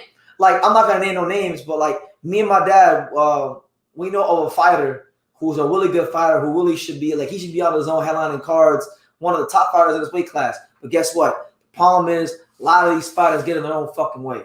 Yeah. And the heads. They got big heads and they don't do what they need to be doing. So yeah, I mean I'm talking about more. My son told me that you don't really know these fighters. You don't know what you think you know. He's a nice guy, you're quiet. I fucking seen a guy the other day. I was like, oh shit. Yeah, you don't know what you think you know. What the fuck? I tell him that all the time. He said, Dad, just watch what you watch. Oscar De La Hoya just posted. So Oscar De La Hoya just posted this. So Oscar De La Hoya posted this picture of Hasim Munguia, right? I don't know if y'all can see it. And it says in the caption, Charlo, you're next. Well, hopefully we need something. We need something because Gonzalo Coria and these kind of fighters aren't cutting it. You know, if he's this killer, so to speak, then I want to see it on display. Yeah. Eventually he's gonna get exposed. I'm telling you right now. And when he does, it's gonna be. I'm gonna celebrate like crazy. It's gonna be bad. When we say bad, it's gonna be bad. It's gonna be bad. But listen, guys. On that note, I'm gonna get up on out of here. Yeah, we've been live for almost 3.5 hours. It's been a great live. Thank you guys for being here. Your support. There will be no live tomorrow. No aftermath show tomorrow because there's not really much to review. So no aftermath show tomorrow. We'll be back live on Monday with some more interviews and some more boxing talk. So we'll see you guys then. Yeah. Make sure you guys check out all the content on the channel. Tell a friend, subscribe. We're on the road to 50,000 subscribers.